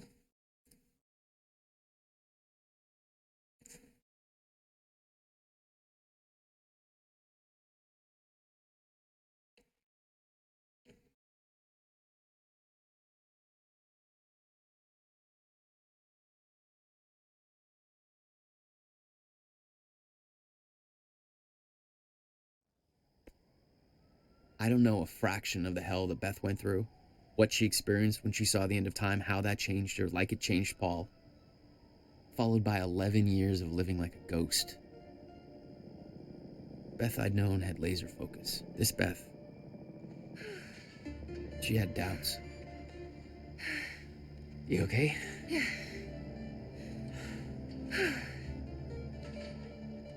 But the countermeasure, the one thing that could set things right, was waiting for us at Will's workshop. There it is.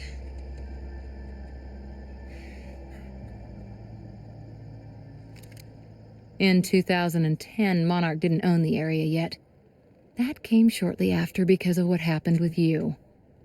But we knew William was building something new in his workshop, and we knew it must be important. We were monitoring the place. Yeah, Beth knew about your presence. She'd done spying on her own. We came over the rooftops to avoid detection. Does Will know we're coming? No, he doesn't.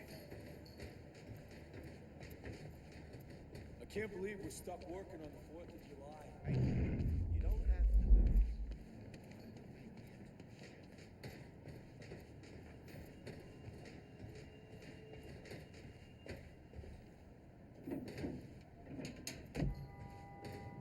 to. From this point on, we may be in their sights. We need to be quick.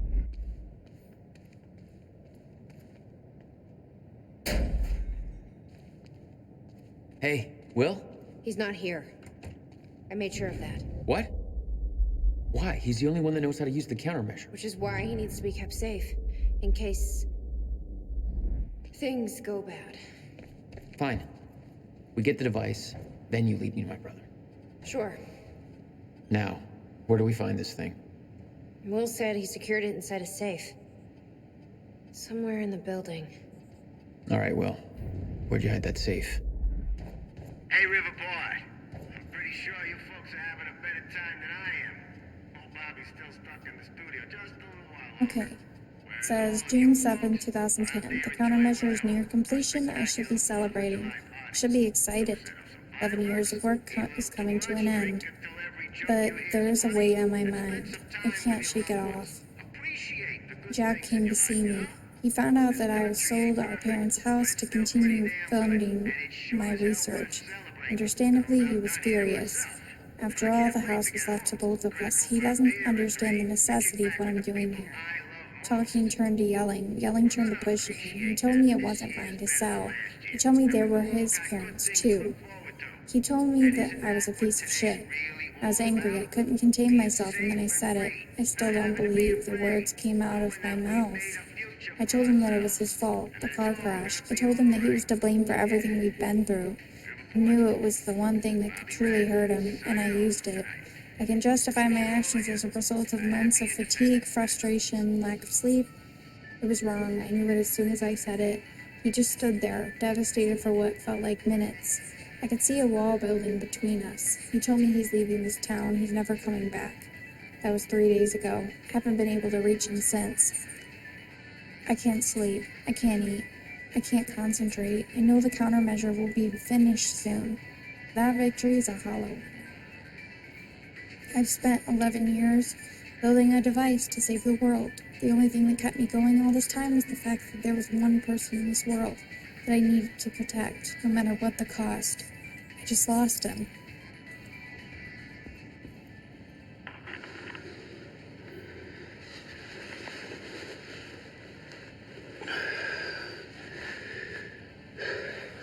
It's April 2nd, 1999. It's been about a month since the incident. Since I was shot by the man from the future. Since Wilder. I've moved the machine. Hidden it.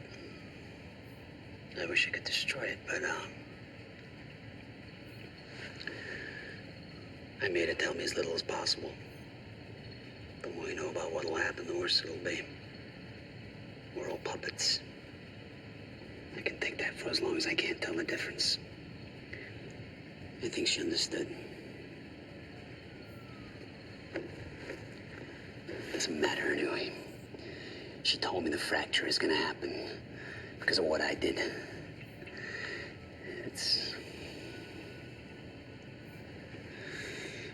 have to fix it.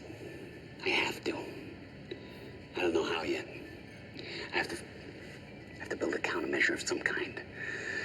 I know the theoretical mechanism of the field's collapse, but how to stop it, let alone reverse it.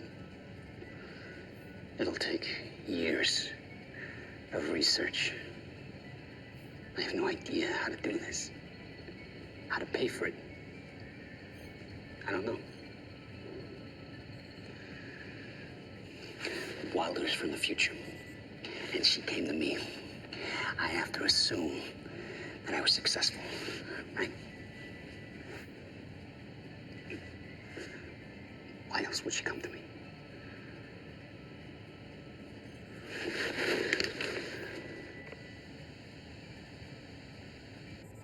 He was planning on giving it to you. And it was stolen before he ever had the chance. Which means this is the only way it can play out.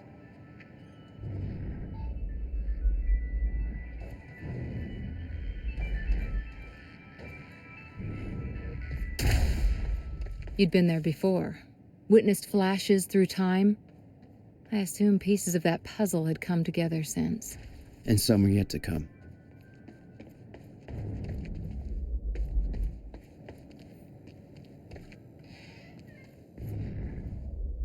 Let's see here. The power setup wasn't working, but it must have worked at some point. Maybe I can rewind time to get this working. It was all there on the board. The details of his downward spiral. His work consumed him. Became some kind of desperate obsession. He was never the same. The device wasn't there, but it must have been at one time.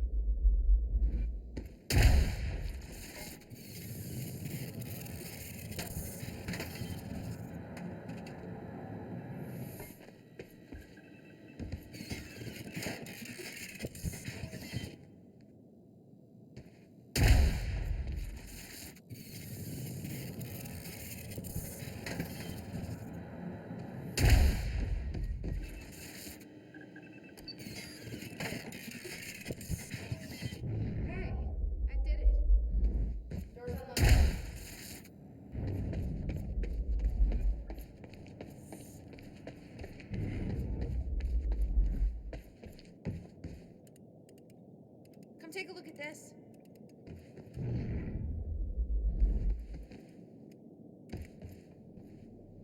He didn't leave the code, but I can crack it. I just need some time to...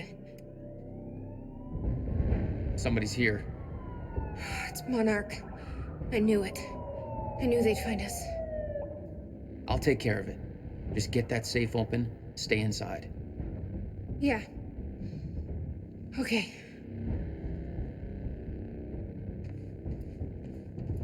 You'd been spotted the moment you arrived. You never had a chance.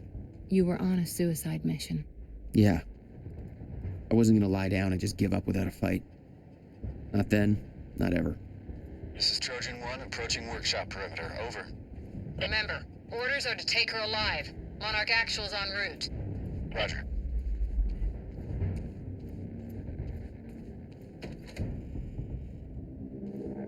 Stop right there. Where's the girl? Hey, hold on. Take it easy. He's got a gun! Open fire!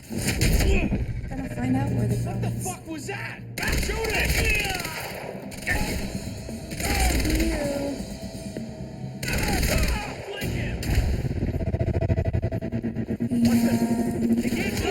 Oh, I couldn't do it. Trying to do it.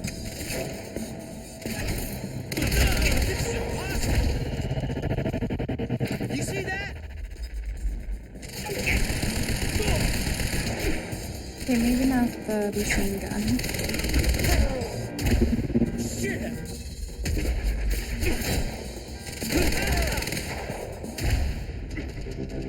Huh? Why couldn't I get him? HQ? We've got a situation. What's the sit rep? She got backup. We're getting close. I don't know what he is. Orders are to keep Oh, the mission yeah. quiet, tidy. We can't afford unwanted attention. He's fucking tearing us apart. I'm on my way. Light this thing up! Oh, I'm gonna die. Gotta reload! Keep firing!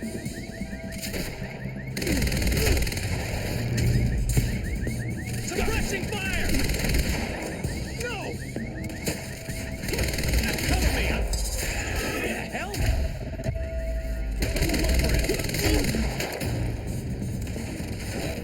Dodge this!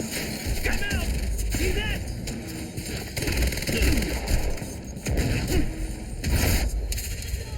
Huh?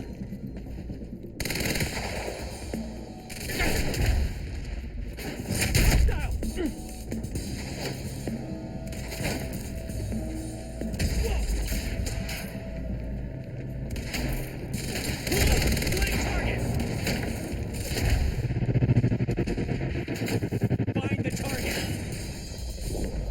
I got a visual. Oh my god!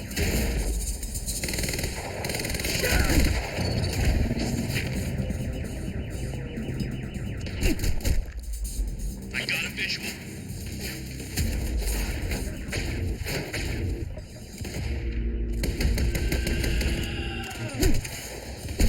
Stop firing!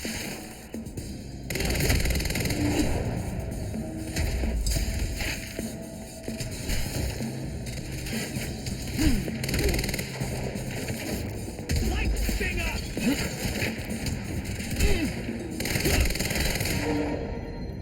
Visual!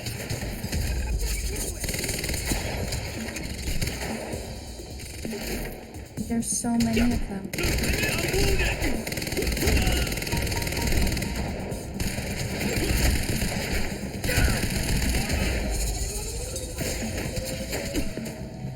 Taking the shot. Grenade! Let's not do You that. guys! Aim this!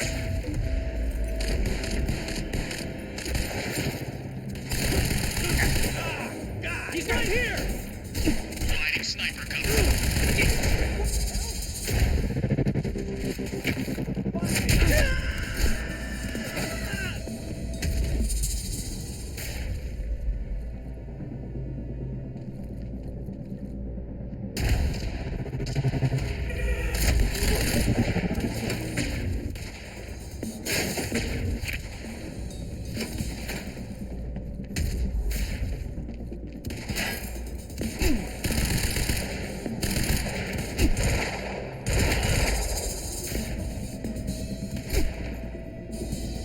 she's still alive.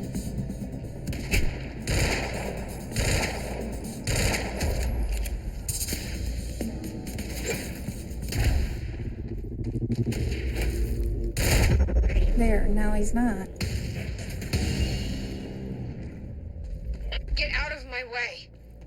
Here we are again. Exactly where we left off years ago. Paul. Hand it over. I said, get out of my way. Gotta get back in.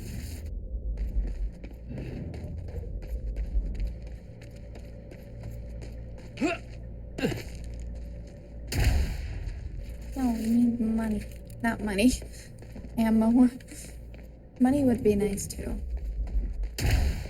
But more points for upgrades. Because money doesn't do well in this game. It would not help.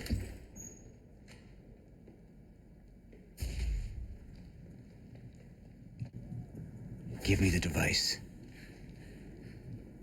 Come with me. We can survive this together. You know it can't be stopped. I can see it in your eyes. You know this. What if you're wrong?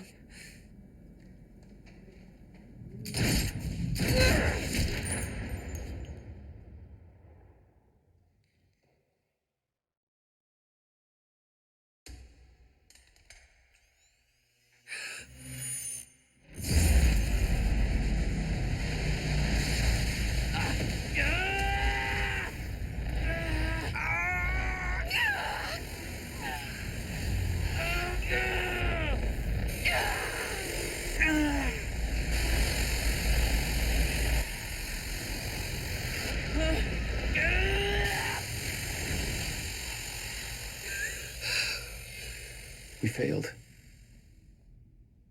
We created Ground Zero. Caused everything to happen how it always did. Every piece falling into place. Except one. The blast sent you through time. Brought you back to 2016. The same exact time from which you left. Something anchored you there.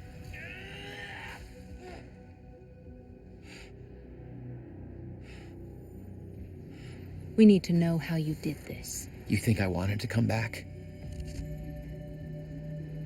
I was pulled away. Everything I came for was still back there. Left behind.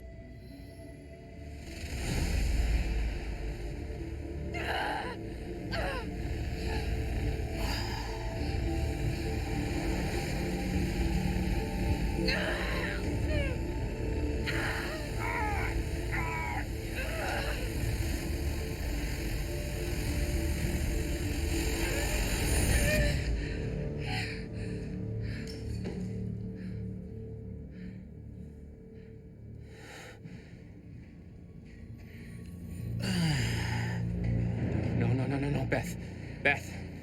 Beth, come on, move. Beth, get up. Beth, come on, get up. Please, Beth. Beth, you need to move, okay?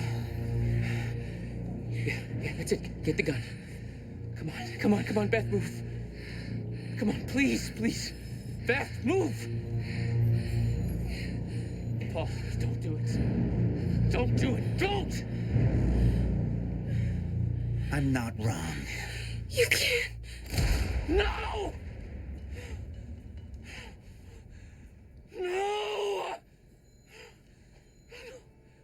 No. Serene had the countermeasure the whole time. I had to get it back. A rash decision. You claim Beth Wilder's death had no impact on your behavior, but... Like I said, I barely knew her. So, what you did next? It wasn't personal? No.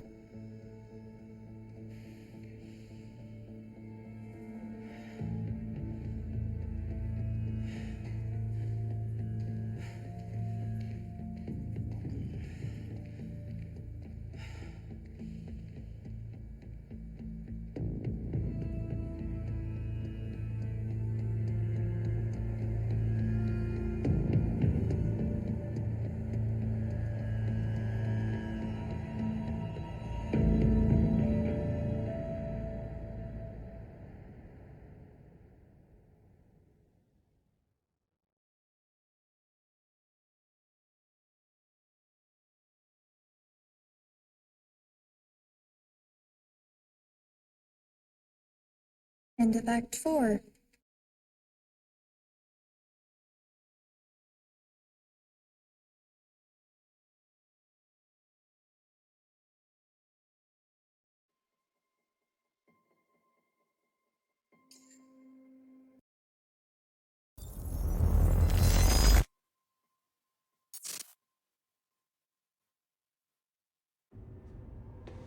I don't have much time left, I know.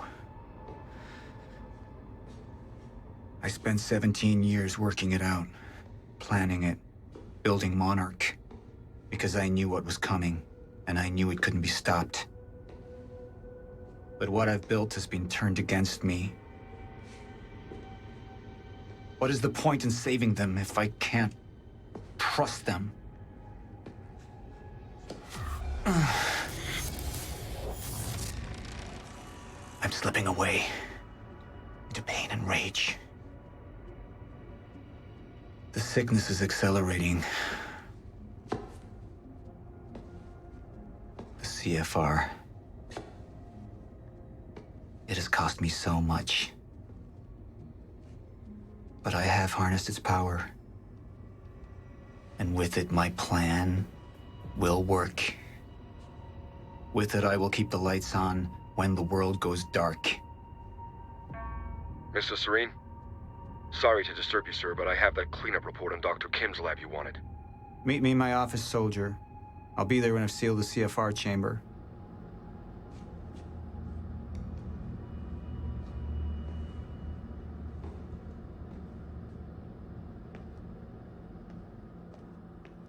The lab explosion. My treatments, all gone. First things first. Seal the chamber. The Chronon field regulator, William's precious countermeasure. Need to keep it safe at all costs. The lifeboat depends on it.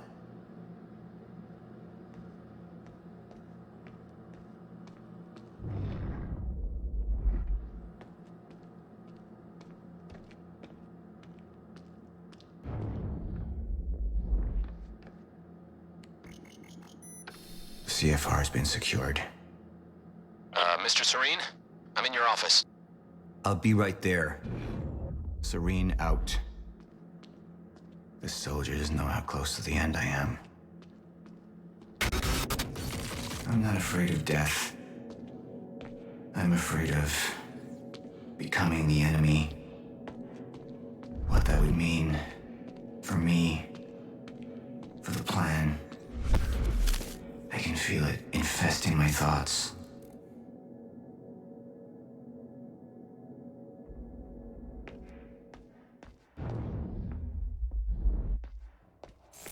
I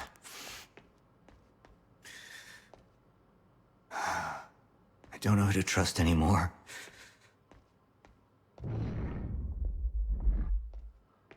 Martin Hatch. He used me all these years.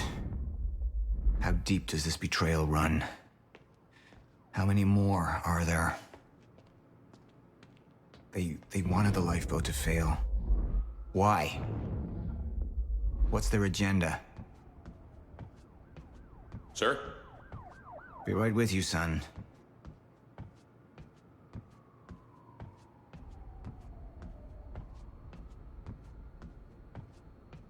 Report. Sir, you ordered us to search the demolished lab. Your treatments were destroyed, but there was one left.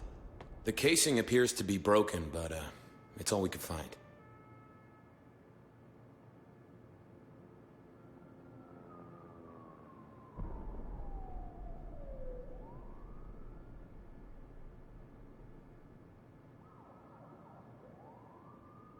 The treatment's right here, whenever you're ready.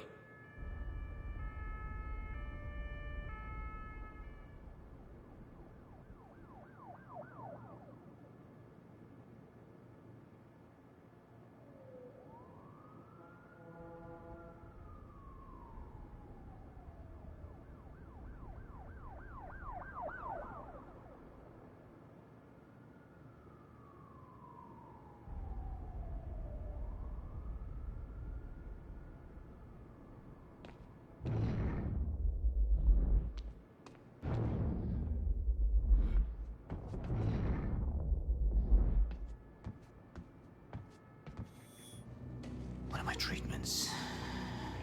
But it's damaged. Is it safe to use? Sir?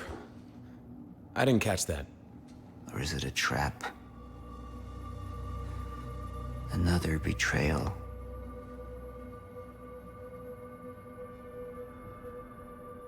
The treatment will make me weak. Is that what they want? Can any of them be trusted?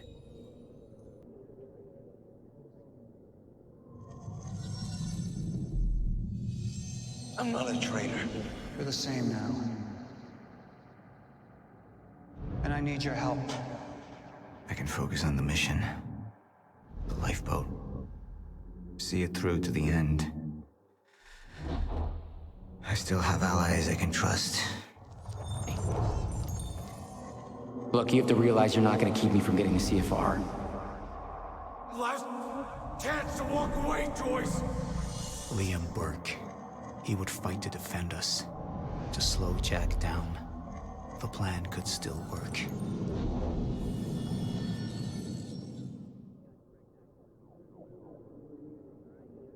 You have all betrayed me. Assured my downfall.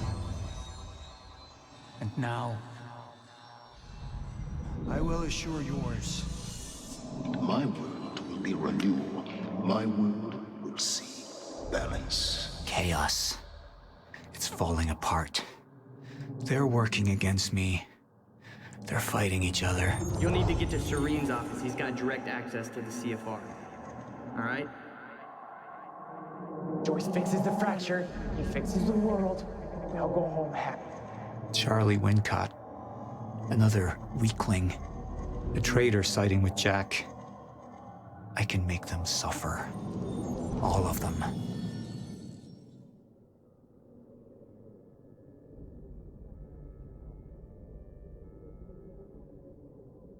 Sir? Thank you. I'll be right down. Dismissed. Yes, sir.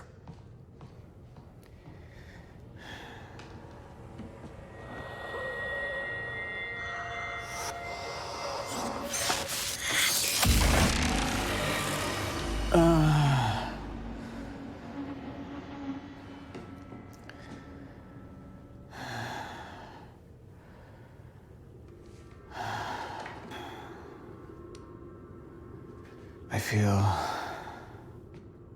more clear-headed, calmer. But it won't last. I need to work fast while I still can.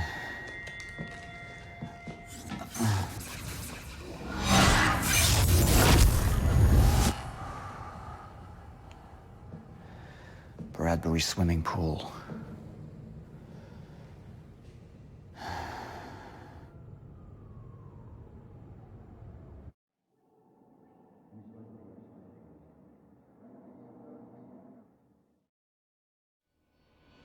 Paul Serene's become unhinged. What about my treatments? He's triggered a catastrophe. The Joyce field could collapse within 8 hours. He has the chance to fix it, but he's choosing not to. He's choosing to let things end. And this is where we come in. Good evening, Dr. Amaral. You're 5 minutes out, Mr. Hatch. I've come to free you, my friend. It's time for you to rejoin the others, to return to the infinite. What was troubling me is who got them in the Kim's lab. She paid a visit minutes before the explosion. Sophia's loyal. If the fracture's happening now, I owe this to her.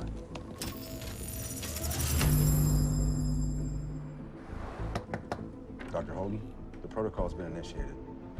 Liam?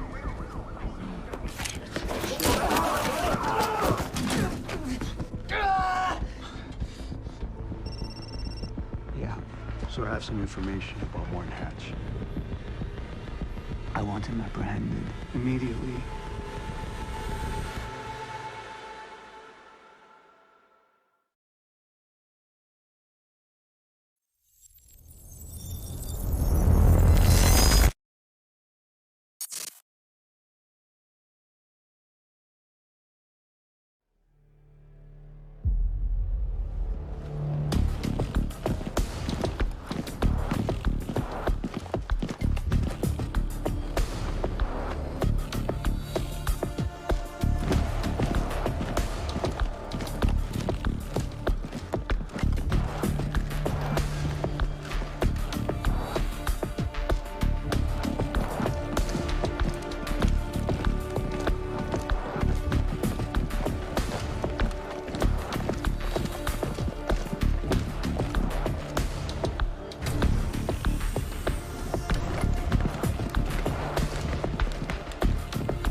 Dr. Emerald, are you Where's hurt? Paul?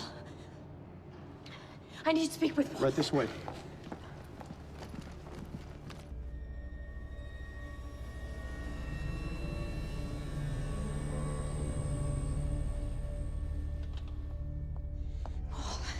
Sophia, You initiated it. you were right. It was time. Paul, have you taken your treatments? You can't go on without them. We need to get to the lifeboat. No, you need to come with me. You need to get things started. We need you. Just go. Okay? You just go, I'll be there.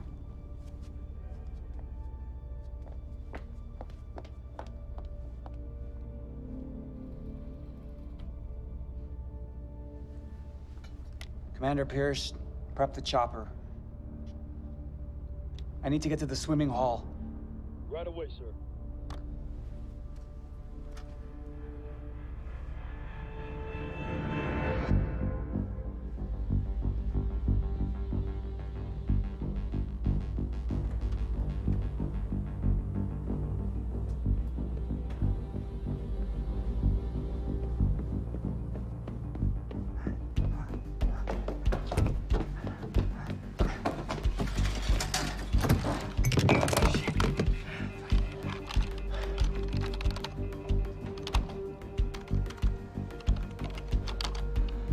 Fucking amateurs.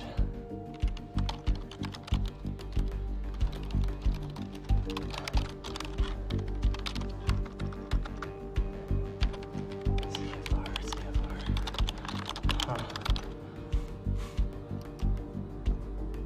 Hello, darling. Defense status. Active.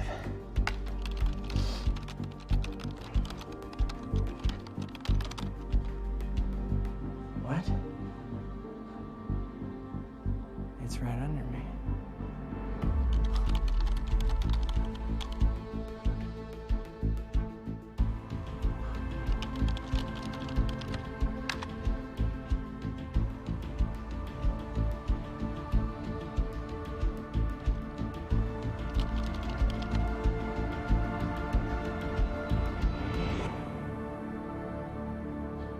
You owe me one.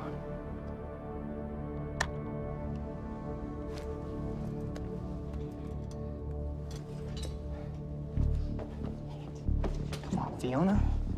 Pick up, pick up, pick up. Come on, come on, come on. Come on, pick up. Pick up.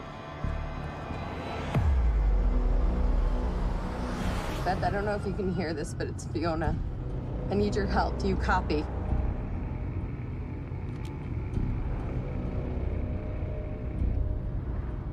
Beth, it's Fiona. Do you copy?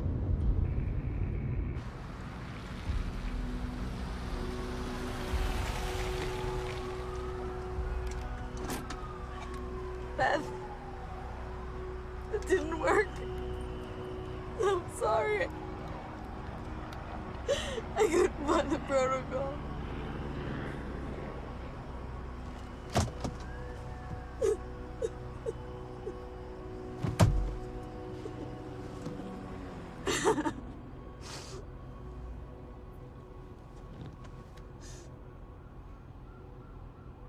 Fiona Miller?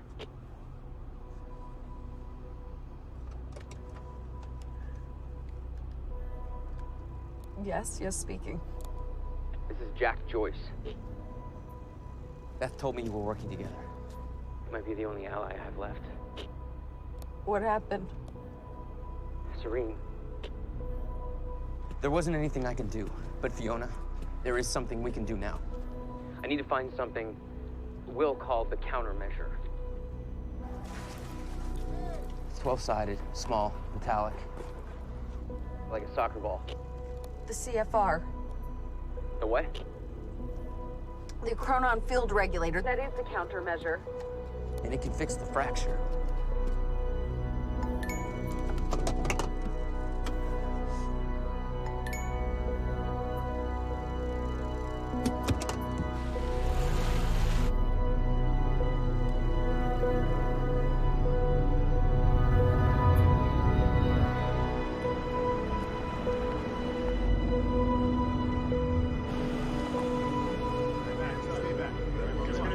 catering truck.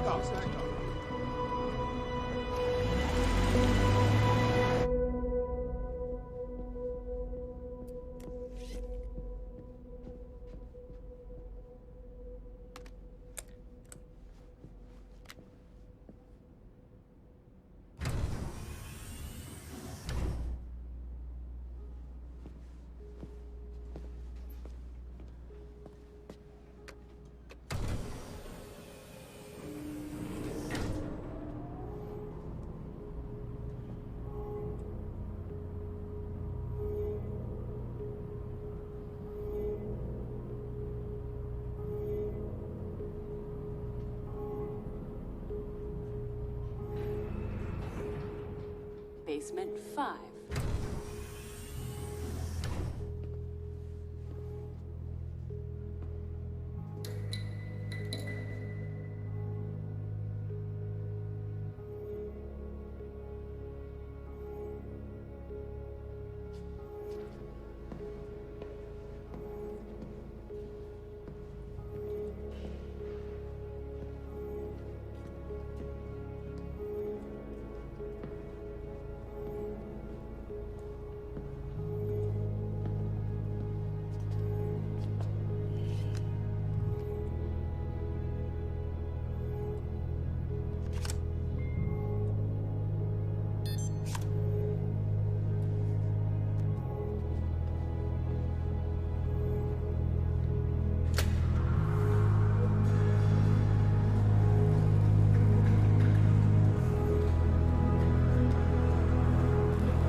We need to talk. Look, I was wrong, okay? Jack Joyce, he can use the CFR to fix the fracture. We need to get it to him. It's CFR's what's powering this place right now, Fiona. But I spoke to him. I spoke to Jack Joyce, and he needs it. Just, if you let Joyce use the CFR, then that means the lifeboat's gone. No, that's not these not people down here, they can figure it out. They can fix the fracture. That's what you wanted in the first place. These people, this is Monarch, okay? They're the ones that got us into this. Do you think they give a shit about any of us?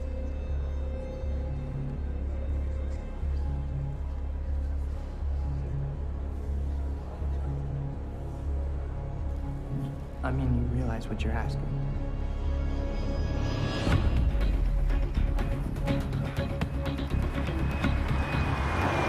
So, what's the plan once we get to Monarch? We need to find a way onto the lifeboat.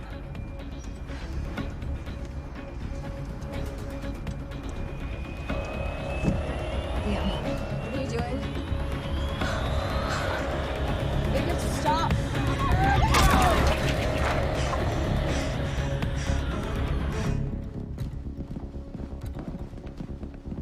Sir. Sir. Liam Burke. He's trying to break into Monarch. Come on.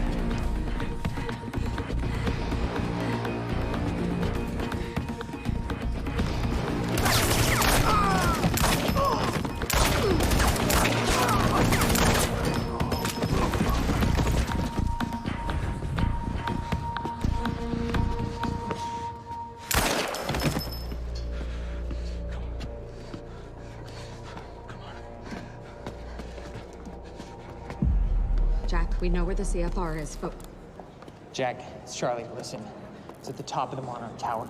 So you gotta follow my instructions exactly. Jack. Jack?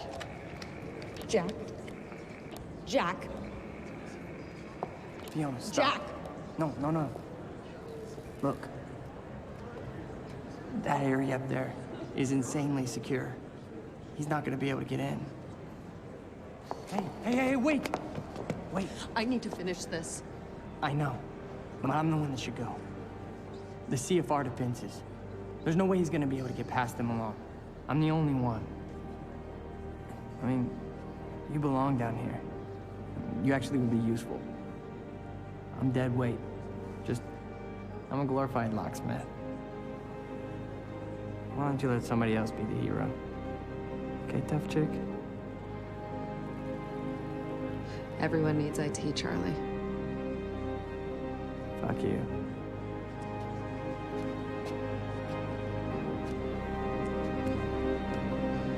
Hey, Charlie. You're an okay date. I know.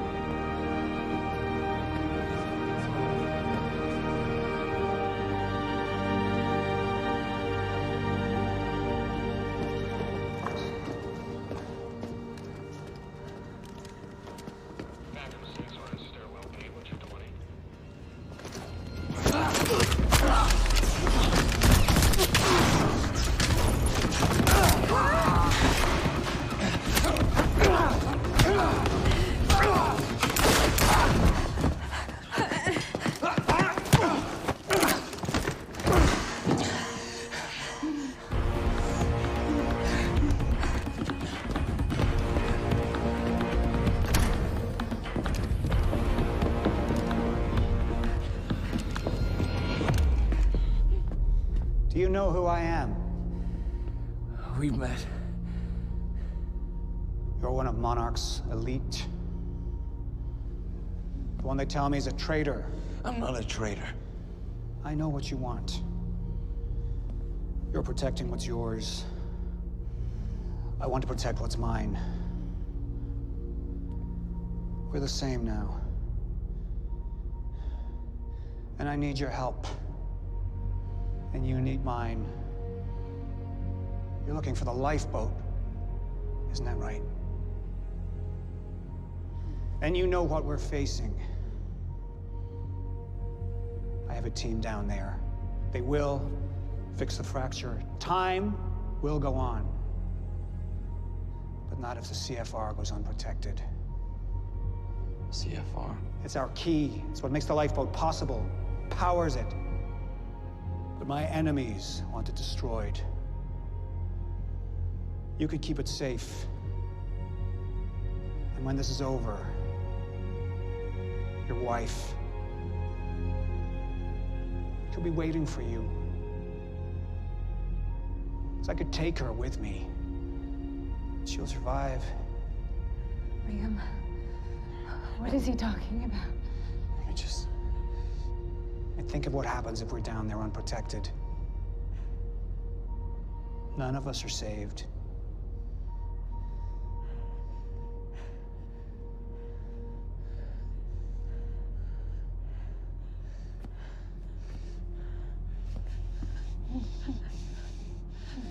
I need you to go with him. He's gonna take you to the lifeboat. I'll find you when it's over.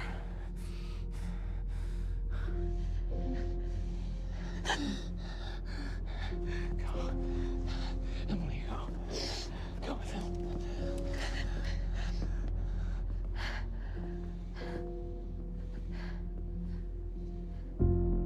The top of Monarch Tower. You'll find the CFR in a striker suit. That's all you'll need.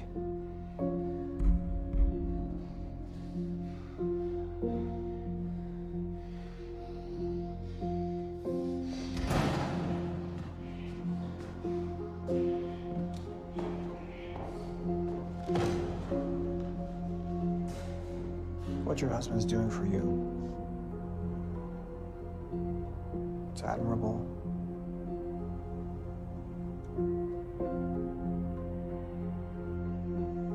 You don't agree? I thought I knew who he was.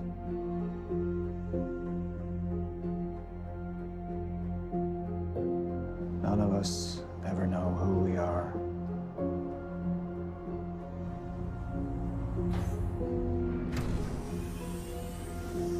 Basement 5.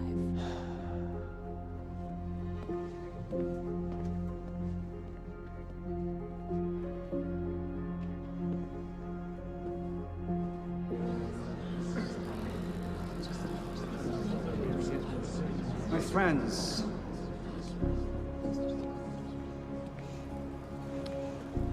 we've changed things. The world, the universe. We're the first beings powerful enough to undo the very fabric that we're part of.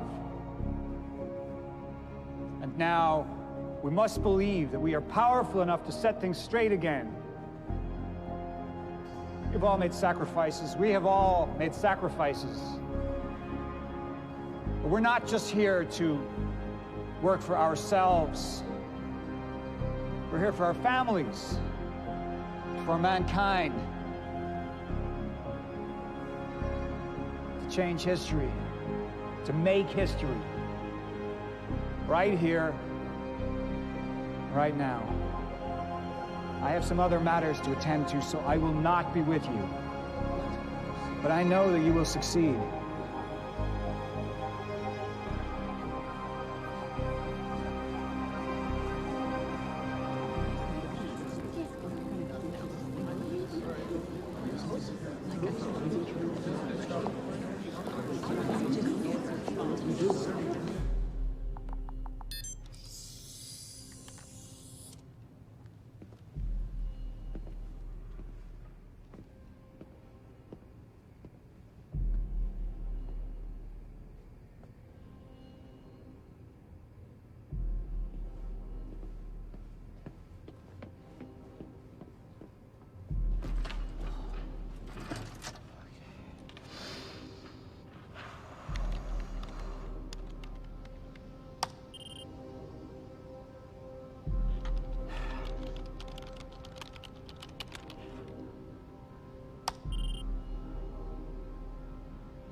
Joyce, CFR defenses are down. It's all you. You're good to go. Step the fuck away from there! I can't, Liam! Get the fuck away from her! Get away! Joyce needs it. Joyce? Joyce can fix the fracture, Liam. You need to get the fuck out of here, Charlie. I'm not moving. Get out of here! I'm not moving, so you're gonna have to kill me. Once and for all. You're gonna have to fucking kill me. Because right now, Liam, I'm thinking about more than myself. You don't know what Joyce is gonna do. No, I don't. But I have faith in Fiona. And she believes in Joyce. So I gotta believe too. Think about it. Fix the lifeboat, you save your wife. We fix the fracture, it saves us all. Okay? So go ahead. Go ahead and kill me. It's not gonna make a fucking difference. But if you kill Joyce, then we have...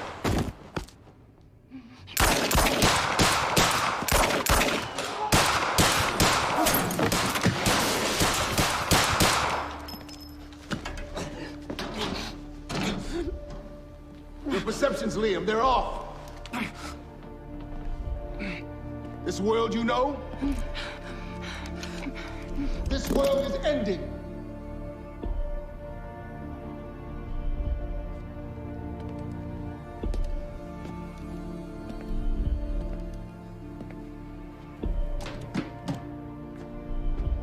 But one world's end is merely another's beginning.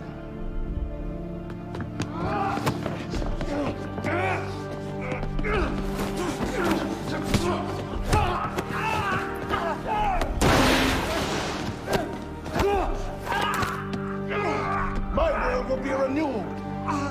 My world will see balance.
All right. Charlie dying scared me. Like, I knew it was coming because I had to look up what choices to make. But it scared me, the gun sound. And it happened in the middle of him talking. Kind of reminded me of in Walking Dead when Denise was talking. And, you know, if you watch Walking Dead, you know what I'm talking about. Okay, well, that was the end of this episode. So we're going to end it here. Thank you for watching, and I'll see you next time. Have a great day, and take care of yourselves. Bye.